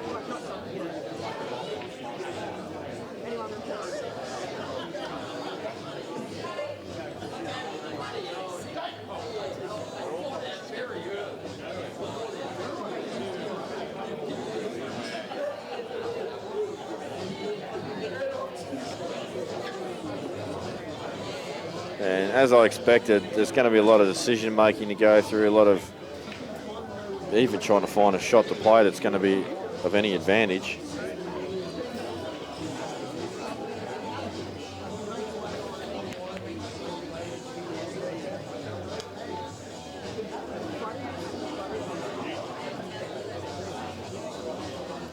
Geez, it's tempting to play the billiard shot here, but your follow-up shot afterwards is just so tough.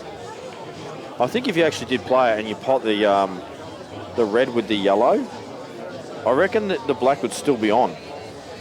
But your follow-up shot is the long ball bottom right corner, and potentially Chinese snooker, it would be a horrible shot. So there's no way we'll see Robbo play that.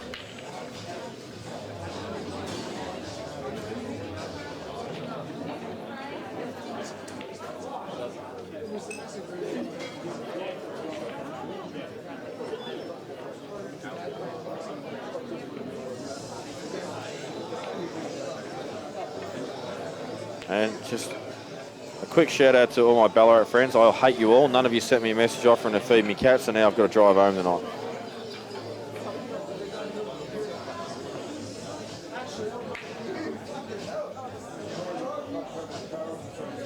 So Robbo just getting some insurance on opposite side of the table there, and it could come in handy, but he just wanted it close to the pocket. Mick said, I'm going to cover this up as well and basically make a lot longer frame again. Robbo said, I'm having none of that. I'm going to cover this pocket neatly now with a foul. No, he's just kicking them out. Interesting, because Mick may put this ball over the hole now. And I don't know that you can actually afford to pot it outright. Oh, hasn't played it neatly. And I think that's what Mick's aiming for here, is just to try and trick, not so much trick, but just get him to give him two so he can actually have a dip at the out.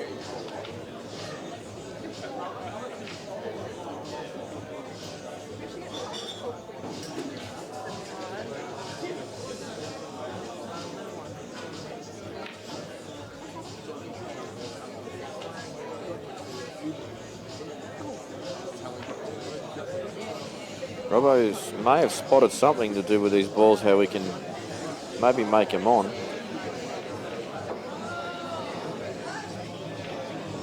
But I think he's just going to chop this across and put it in front of the yellow. He surely can't double this.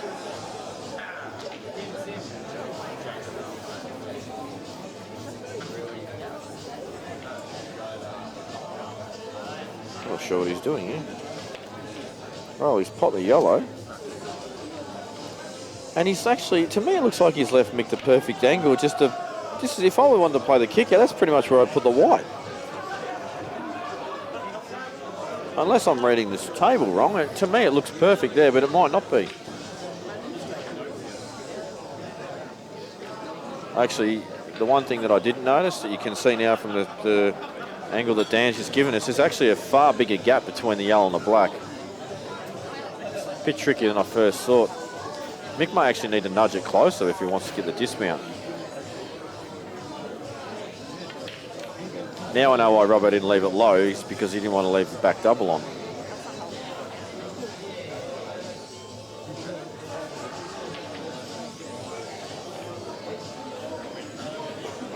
I'll tell you another shot I do like here. Play the yellow down, just nudge the black out of the way a little bit, and then pot the red with the yellow and foul, and those two reds are really awkward.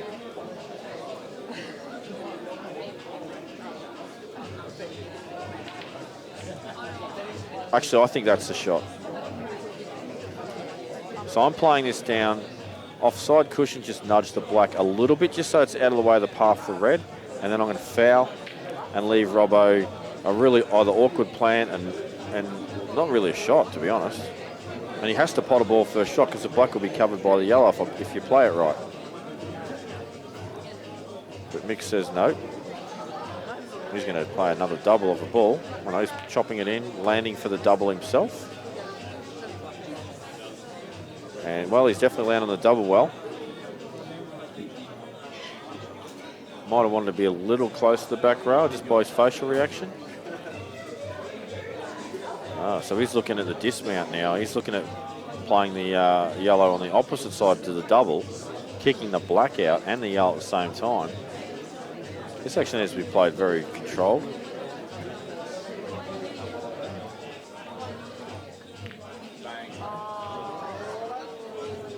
Well, it's a very good shot. Would have, I wouldn't say it would have been super unlucky if that black went in, because it always is going to go half ball off the back row towards there, but you also know it's going to go towards the pocket and potentially promote. So big shot from Mick Hill.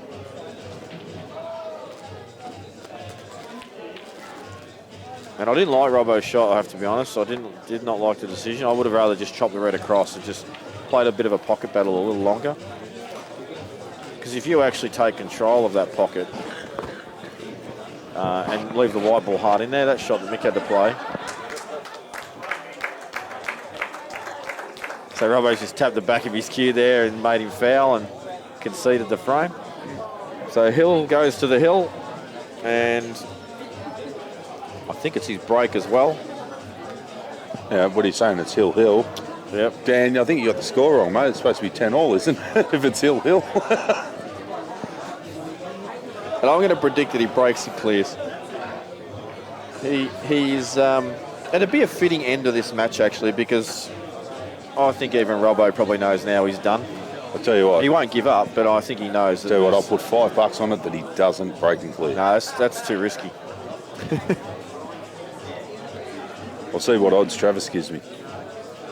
You're going to get hard. You're going to get evens all the time. Well, he hasn't even pot. So there you go. I just would have made myself $5. That's why I didn't bet. Too smart. That's right. Yeah, neither player's really been breaking well during this match. No, absolutely not. I mean, there's been some monster breaks, but mostly not a lot of great breaks. And Richmond suck and have lost again. And it's not been a good season of football for me this year so far. I think I'm just not going to watch it anymore. Yeah, they've only gone down by a lazy 33 points. Is that all? So.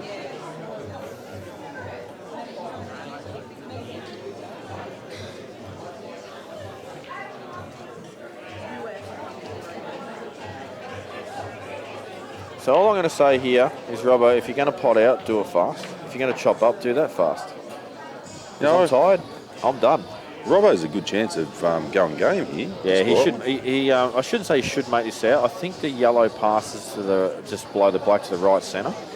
Yeah. So the tricky ball really is the one on the right side rail.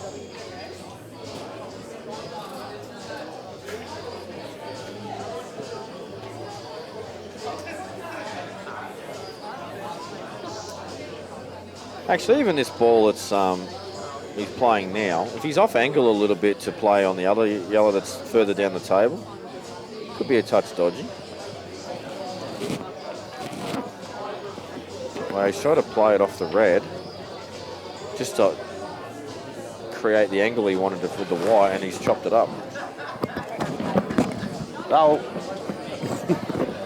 Yeah, Gary Bradshaw, the photographer's just asked me to pass his bag up, and he's caught my microphone cord and just about destroyed it.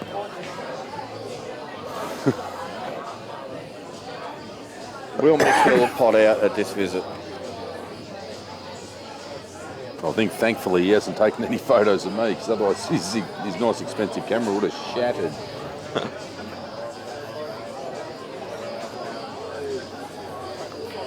And we have 516 viewers now. This might actually be our highest attendance online.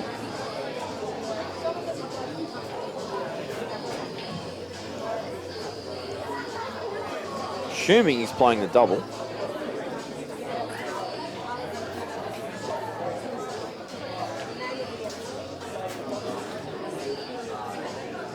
He's been playing them beautifully all tournament. Yes. Actually, one thing I must say about these doubles, generally when you've got new cloth, they're very slidey, especially doubles, but I think these have actually been quite good. Yeah, been quite true. Yeah, the doubles have been running fairly true. At pace, they've really been thundering in, right? But right, a few of the better players have been playing some really good dead weight ones.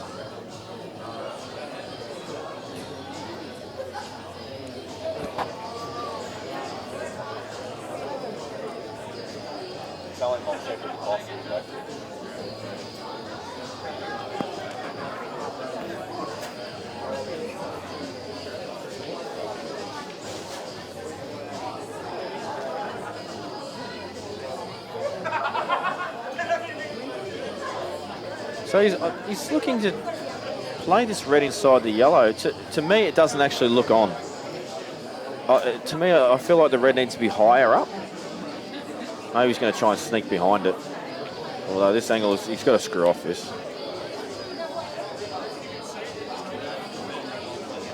Nice shot, well controlled. Yeah, you notice well too, controlled. it's the majority of the time, not every single time he has fallen, he has chopped it up a couple of times in position, but when you're playing for shots on the rail, you never want to be right behind him dead straight. You always want to be coming off the rail and landing on something else. He seems to be judging that most of the time pretty perfectly.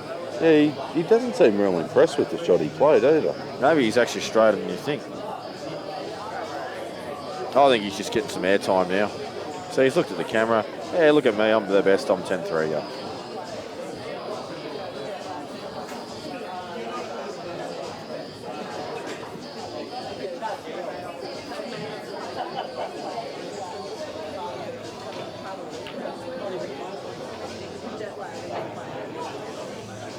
Well, hasn't exactly landed where he would want it on tipping there. I'm wondering if he can take the two reds that are together, the one closest to the black, inside that yellow.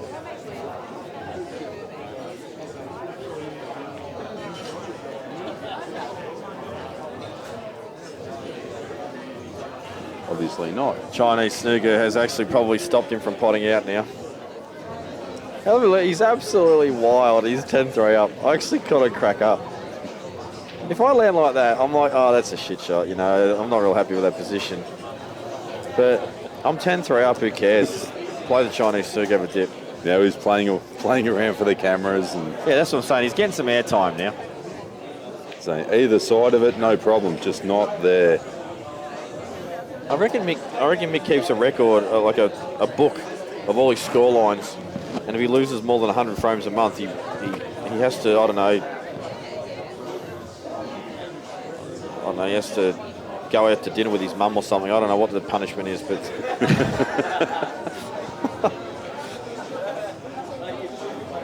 Roll the ball from balk off the bottom rail and make sure it hits dead centre of his tip on the return.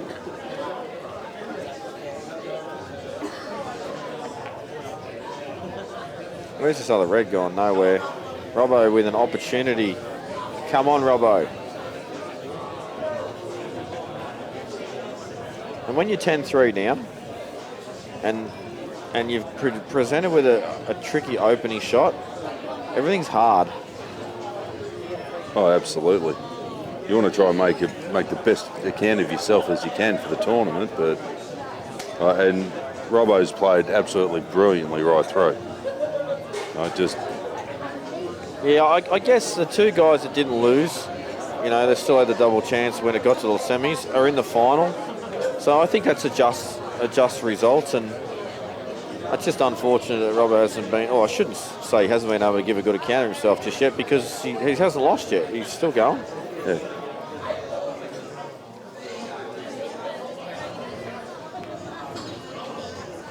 And look, Robbo, we're the first to say he hasn't played up to his own ability, but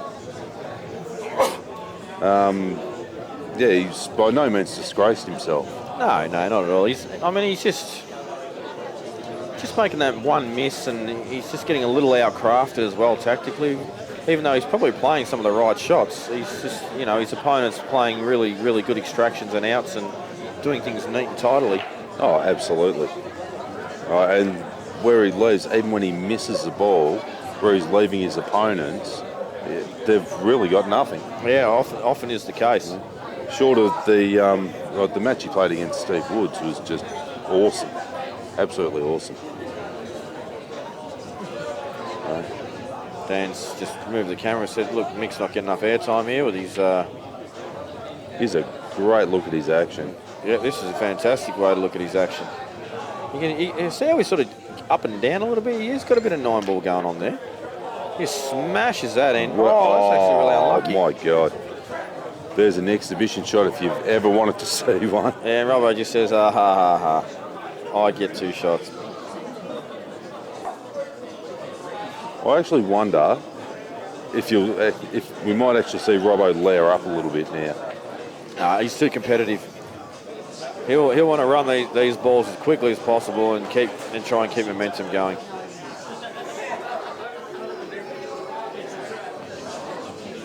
So in the shot that Mick played, he's actually killed one of his reds as well. So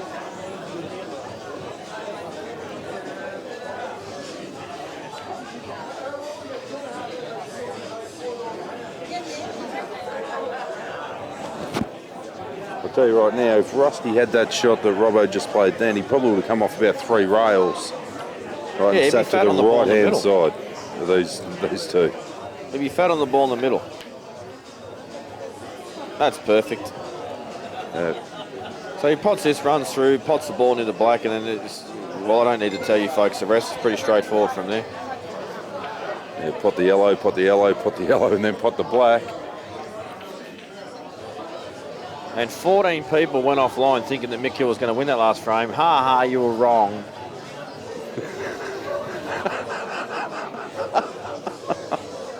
How dare you drop us back under 500? We're at 499. Yeah, we need someone else to log on just to make sure we've got the 500 for the win. So Robbo makes no mistake. He will take 4 frames onto the board. I don't think he would have wanted to have been this close to the side rail. He didn't land great, but he'll be all right. That's beautiful. He stays in. And listen to those hollow claps from the crowd.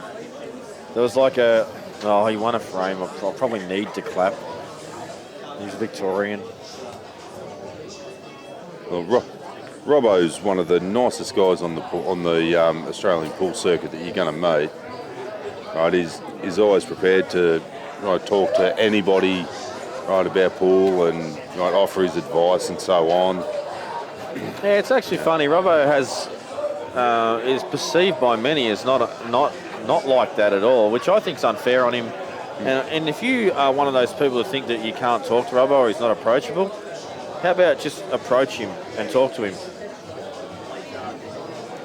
Robbo's come up and told me a late charge is about to occur. But yeah, just go up and talk to him. And what people need to understand, there are certain people out there that think that the elite players only talk to the elite players and they snob everyone else. But what you need to understand is you can't just expect an elite player to come up to you and start talking to you. because they don't know you either. So you've got to go up and talk to them, and then they'll talk to you. Absolutely. So the late charge call from Robbo's come out. And he's actually landed on not really much, and he wants reds. I think he potted red off the break, did he? 1, 2, 3. Yes, he did. Yes, he did. No, he got a... Yes, he did. But he wants an opener. He wants to attack. I know he does now. No, didn't he got a yellow off the break? Oh, he did. No, he's got a red as well. No, he hasn't. I only see 6 reds on the table. Yeah. No, I don't. I am so stupid. Folks, that'll tell you how long a weekend it's been so far. I counted those 5 times, and it still only counted 6. I kept leaving the ball over the pocket out.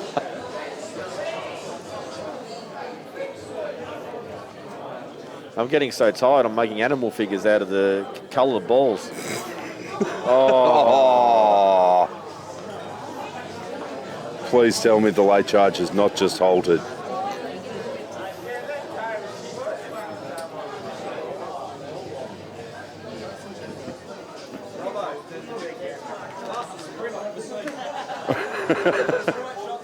It was a great shot.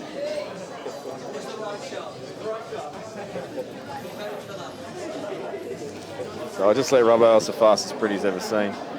But he said he maintains it's the right shot. Probably was. Probably hit it a touch hard, if you want to be critical.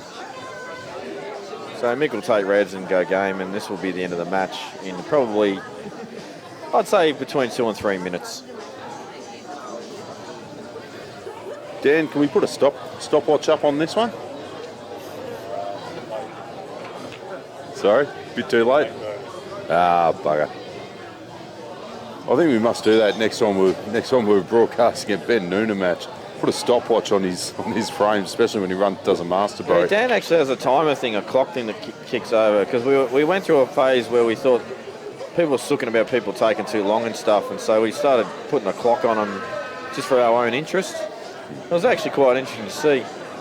There were some slow moments, but I think in general, players have played at a pretty good pace this weekend. There's only a few times, especially when I've been commentating, when you can see that players have taken a really exorbitant amount of time.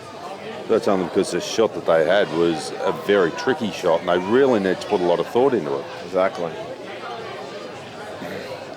And you certainly can't begrudge them that fact, right, that opportunity at all.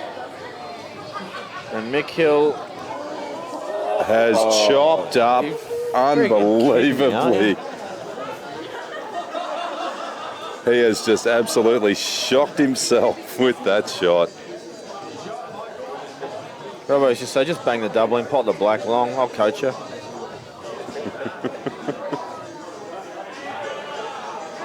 Just tried to finesse it. And just took his eye off the pot. And he would back himself to make that pot and get the perfect position on that 99.999% of the time. Oh, that was just ridiculous. That's the sort of stuff you see when Jake McCarthy's playing at the Nationals and someone can't lose against him, and then they just get factored by the Jake McCarthy factor, and then they chop up. Yeah. Have a look at their head on this, but geez, having a laugh, shaking his head. The old ear twiggle. He's going, my God, did I just play that shot? It's insane. I look, it's just pure laziness. That's all it was. Just pure laziness to take it off the pot because it took it for granted. Yeah. And 497 people online saw me do that. And then he does this. Oh no, it's not in. Oh. Maybe the late charge is still on. Yeah, late charge is available.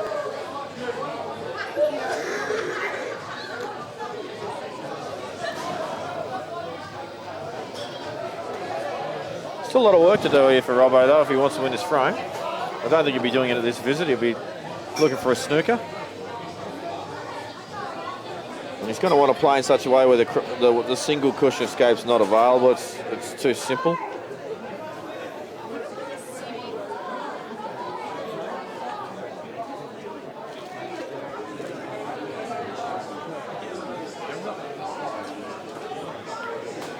That's not bad. Cross table's gone.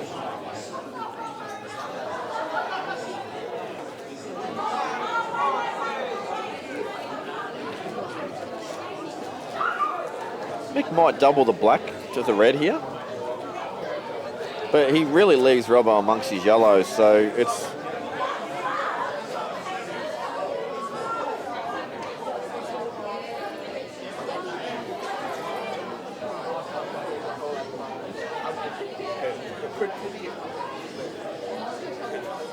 Dan's just being accosted by Knock at the moment. Yeah, he's done exactly what you suggested there. And so much for between 2 and 3 minutes this frame being over. What a bad call that was.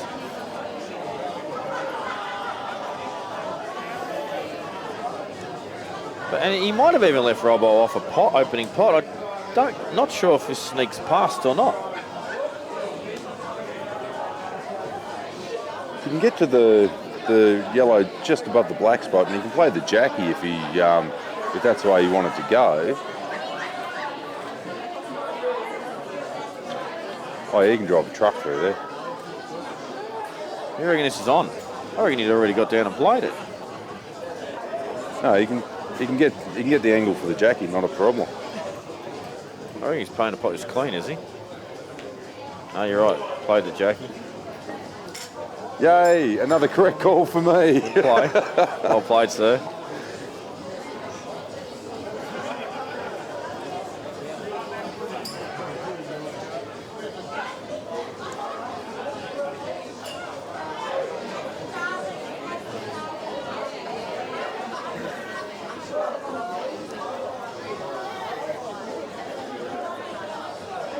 So Robbo just working out the riddle that is this top ball on the black near the red.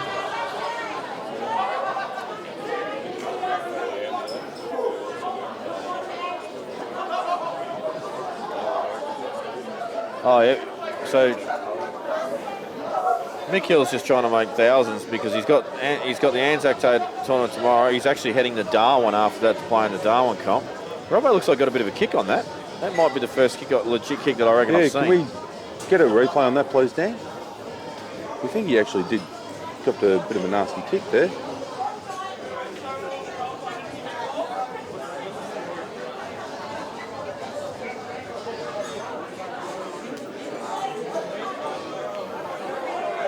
And he's missed. Oh, I can't tell. No.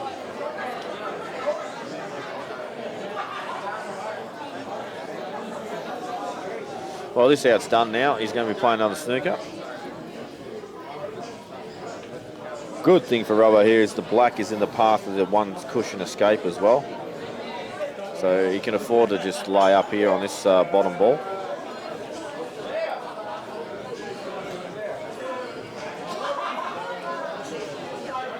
Tell you what, I'll be really interested to see. I don't think he will do it, but it'd be awesome if he did. Jack up and come up the side rail with massive amounts of right-hand side, so that way you can create the angle to get past the black, pot the red, go game. He's not going to play it, but it'd be an awesome shot to see. I don't think he can. I don't think he's got the angle. Because Robbo's... Well, he can create the angle. The thing is, the white ball's hard on the cushion, so it's hard to create the amount of side you need. Well, I think Robbo's got to play his ball down the bottom left here and try and get up table and give himself something. I don't think you want to play for a cannon here. I think you just want to get close to him and then work out a way to kick all three balls out with some kind of control. I think he might do it off the bottom left-hand yellow. If he plays that in firm with a touch of like bottom left-hand side. Bottom right-hand side. No, bottom left. Right. If he comes off, it'll kick over. Oh, so you're talking about potting the ball, sorry. Yeah, potting the ball. You may be able to come in, up, and off the top rail and down onto them. I looked at that and I felt it was risky, so I didn't even bother mentioning it. But it is a shot. Oh. Well, good news, bad news. He's on and out. Actually, I don't think that black's as close to rail as I first thought. It's off by about an inch or Missed so. a little, but he'll be right. I think you'll get these. So it's off the rail about the size of a thumb, an inch. How many? 25 millimetre, 2.5 centimetres. Perfect shot there. Go on, Jamie, get with the times, man. Feet and inches is the way to go. How tall are you? About 6 foot. 6 foot. No idea in centimetres. Yeah, very nicely done. It's got a nice angle. Just float up the table. Yeah. A little stun.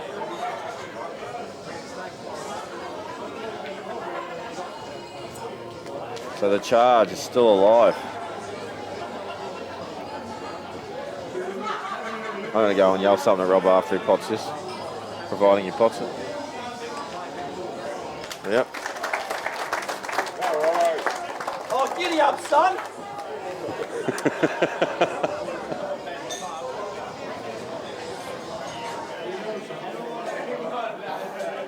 Jamie, do you think Robbo would be actually up for?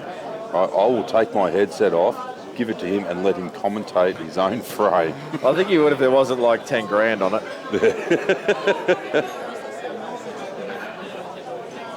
I'll tell you what though, we talk about turning points a lot. That was a big one.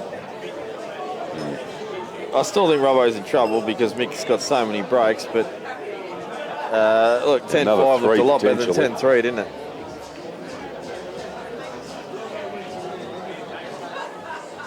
I think Robbo's left the playing arena for a... Actually, that's a good result because I need to as well. I'll be back shortly.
Back, that is an absolutely hideous break that Mick's played there.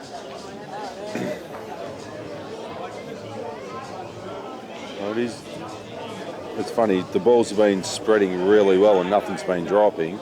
This time the balls stay in a really tight cluster and he drops one.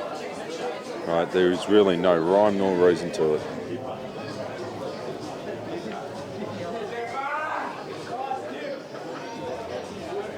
I think he might be going yellow here.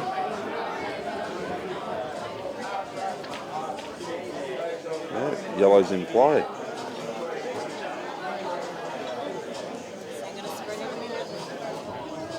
Yeah.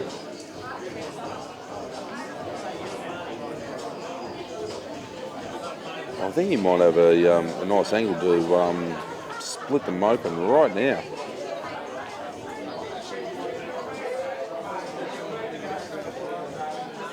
There's a nice controlled split, and the black's on the bottom cush, but he's got one really difficult yellow in amongst those two reds there, just below the black spot.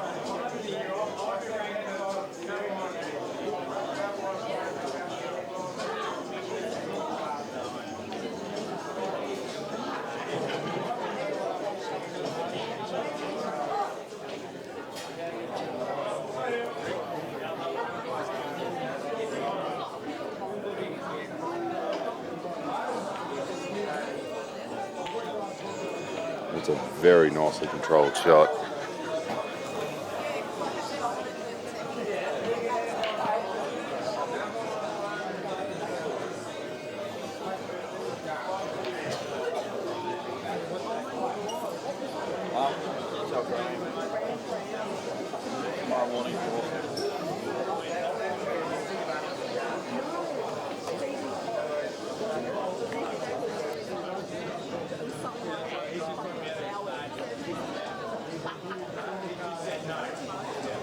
All right, what do we got? We got Mick on yellows.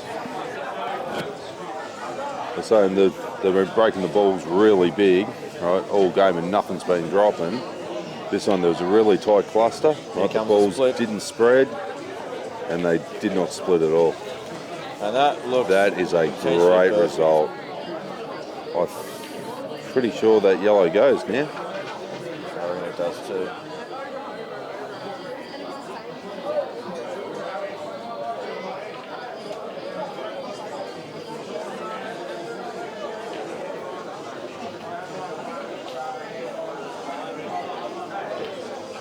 Oh, that's a lovely shot, that. Picked the gap, but he's just trying to ease himself again, just to make life a little more difficult. He doesn't really have to do a hell of a lot with the white ball. I know he's just got to pot it. It's always just got to pot it. This is the money ball. This is match ball.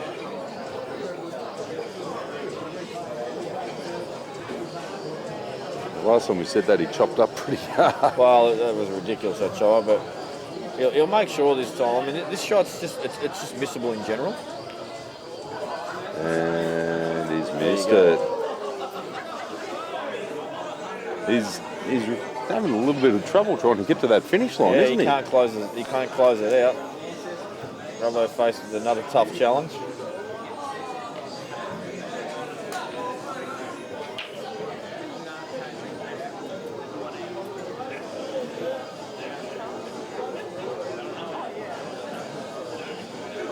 Won't be surprised if he smothers again.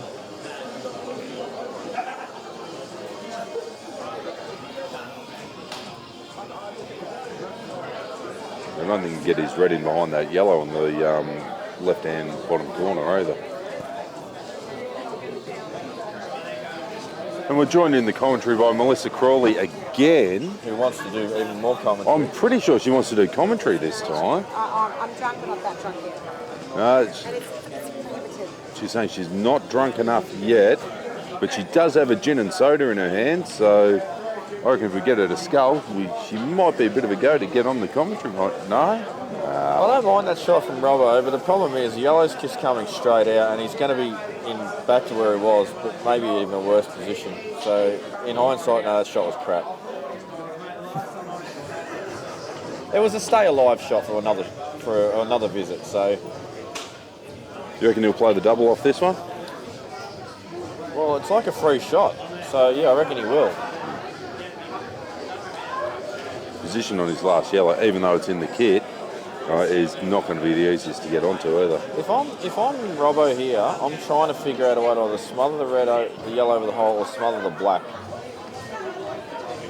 I mean, it's not going to be easy to do, but and leave your opponent off the balls, but it's the only thing I can sort of see to keep in the frame. This is definitely coming out, there's no doubt about it. He's probably even going to have a dip. No. Do you want to know why he hasn't had a dip there? He wants to leave Robbo no shot like he just has. Robbo can flick off this maybe and take the white ball bottom rail and leave no shot again. But if he takes the double on and misses it and then the yellow goes safe to a rail or something, then Robbo can actually claw his way back in the frame. And that's why he's not taking those risks. Yeah. So I'm wondering how close this is to a pot to the centre. There's absolutely no point in potting this ball. Yeah. Nah. No point in potting this ball. You've got to flick off it, I reckon. That's if the shot that I said's even on, but...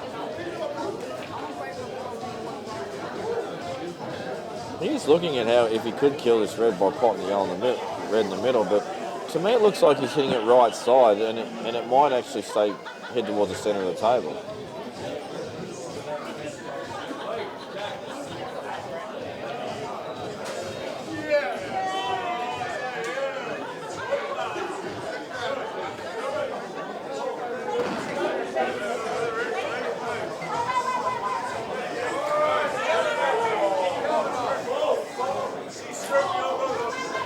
So he's played the shot, I said, but he's fouled, and that is match over now. He had so much margin for error for that. Even if he goes over and cannons the black, like just really carefully, that doesn't happen. So he actually had, like, he could have rolled the white another 2 feet. But then I guess if he had done that, then the double would have been on for sure. So Mick will promote, and this time one would think that he'll go game and take the match 11-5. Can he go for the screw back here and get a kick and the white ball just stops dead? Well, looking at how things have been going, the way he's been trying to close out the match, it is not, and I mean it, it is not beyond the realms of possibility. Nah, you know what I reckon is going to happen here? I reckon he's going to pot this, he's going to pot the yellow, and he's going to try and slow roll the black in and it'll sit over the hole. I'm going to make that call right now.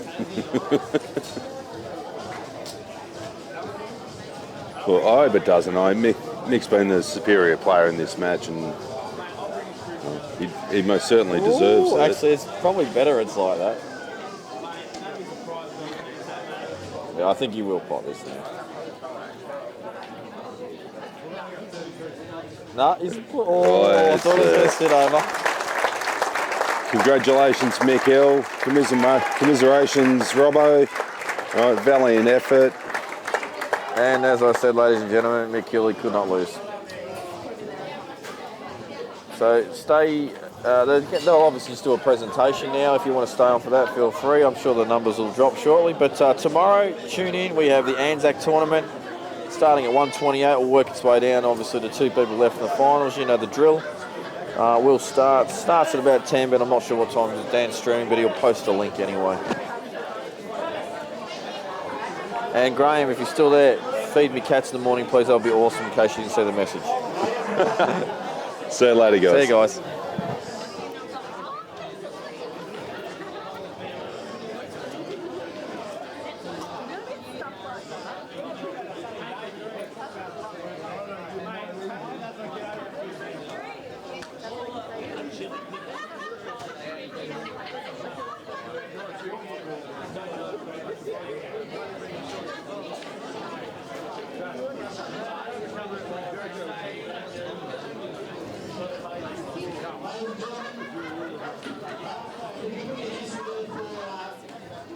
Mick and Marc Robertson for a fantastic run.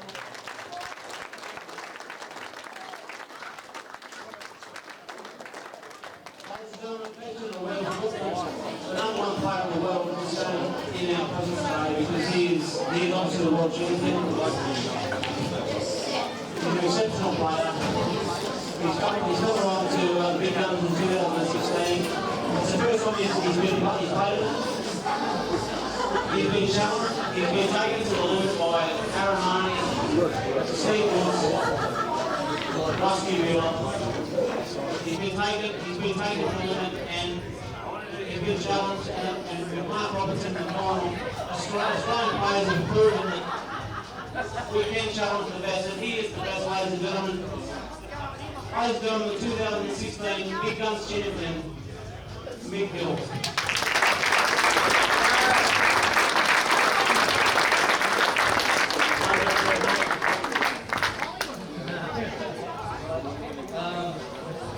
First of all, thanks for inviting me to play. I've been over here a few times in the past. I kind of sit there and really want to be involved and really want to play. And, you know, I understand this and you've got to this point of the week over first. You know, I understand I have to be patient until I return. And, you know, I appreciate being involved in this year. Just to kind of sort of see from my perspective and then kind of put myself a spin on it, you know. You look at the draw, you look at the odds, but kind of a bit wacky in my mind, but you know, the bookie was proven to be right. But there's a lot of great players, and one of the things that I think is good about allowing me to play the big guns is you guys are always having to make the effort to fly over to England. I appreciate that there's an expense with that. That not all the top players can keep coming over, and you know, year after year after year, the likes of Alec, Benny Newell, just to name a few, you know, you put so much time and effort into coming, and really it's because you want to win the world teams, you want to win the, I appreciate that. But I think what now opening the big guns to international players, I think that you now can get the credibility that you deserve on your own soil. You don't have to, you know, pay that extravagant expense to come to England, because we'll come to you and you can get your crack that way. So I think one of the best things that's happened with opening the big guns is, I think it you know, not only does, you know, it's appealing to me when I'm here doing the shows, but it's great for you guys too, for that reason. Going on to the tournament itself, you know, it's a tough run. I know it's going to be a tough run. It's like player after player after player. Some players that I'm not so familiar with that played really well. Aaron, for example, played really well. You know, I hadn't seen too much of his game. I heard a lot, but you know, really, really good player. And I got a big shout out to Woodsy. I got away with on there, mate. You know, he played really, really well. You know, you can make a case for saying you deserve to win. So fantastic effort by yourself. You know, and then Benny, Rusty, and Marc on the running. You know, it doesn't get much tougher over here. It doesn't get much tougher anywhere, to be truthful. So, you know, just to kind of put a stop in it, so to speak, I'll just thank everybody that's involved. You know, everybody that's organised, Bar 8, everybody that's turned up, and I'll see you next year.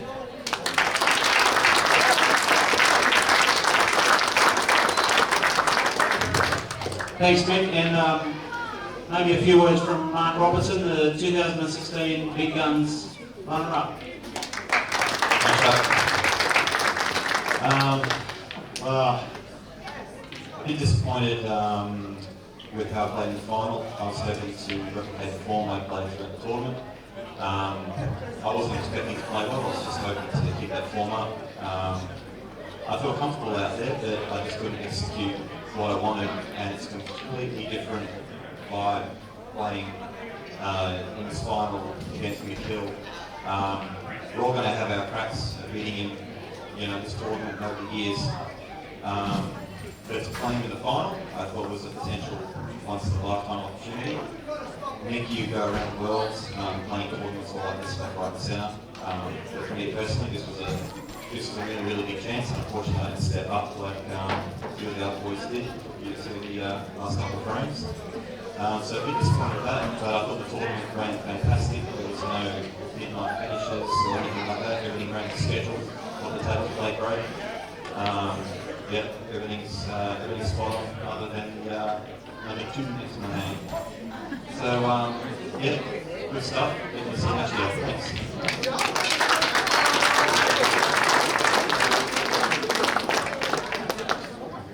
Okay, I'd just like to obviously award and congratulate Marc Robertson for coming runner-up in the 2016 Big Guns.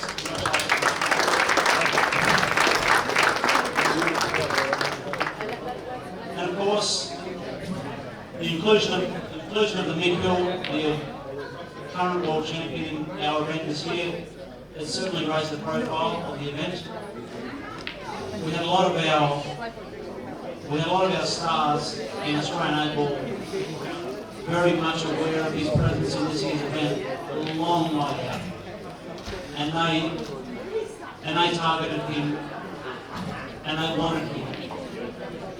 And with this year's event, we had a few of our guys had a real big crack. Stevie Woods, obviously, he is obviously one of Australia's best players. Rusty Wheeler, Marc Robertson, Aaron Marnie, Ben Noonan, we all had a crack at him, and we missed. So without any further ado, I'd like to congratulate and award the 2016 Big Guns title to Mick Hill from England. Congratulations.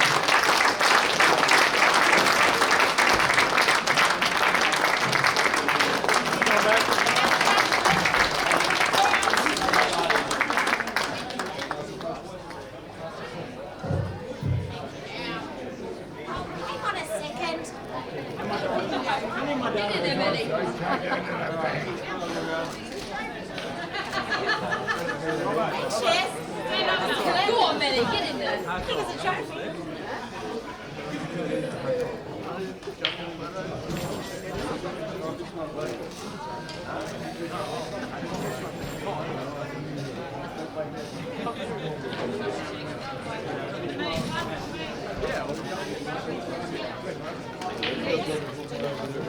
Ladies and gentlemen, once again, thank you for everyone for being in attendance this evening.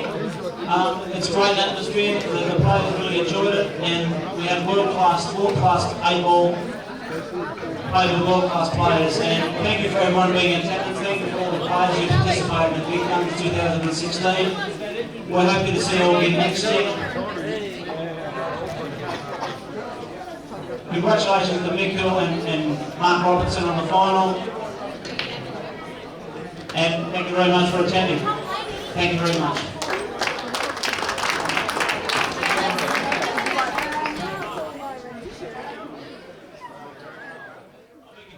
Just in conclusion, Big Guns 2016 did have some other awards. Congratulations to Colby Poole, who won the Best Ladies this year. Colby picked up $1,000. The Best Intermediate, congratulations to Aaron Marnie. He's an up-and-coming player who's destined for great things. And the Best Amateur, congratulations to Brad Hill. He picks up $1,000 as well, so congratulations. And it would be remiss of me not to mention the great man, the absolute Adonis, who won the Outer Ports comp. Jamie Stevens, congratulations Jamie. He picked up the losers comp. You're the man. Ladies and gentlemen, thank you for attending. It's been a fantastic event. We're happy to see you back here tomorrow for the Big Guns tournament, after the Intact tournament. Have a lovely night. Good night.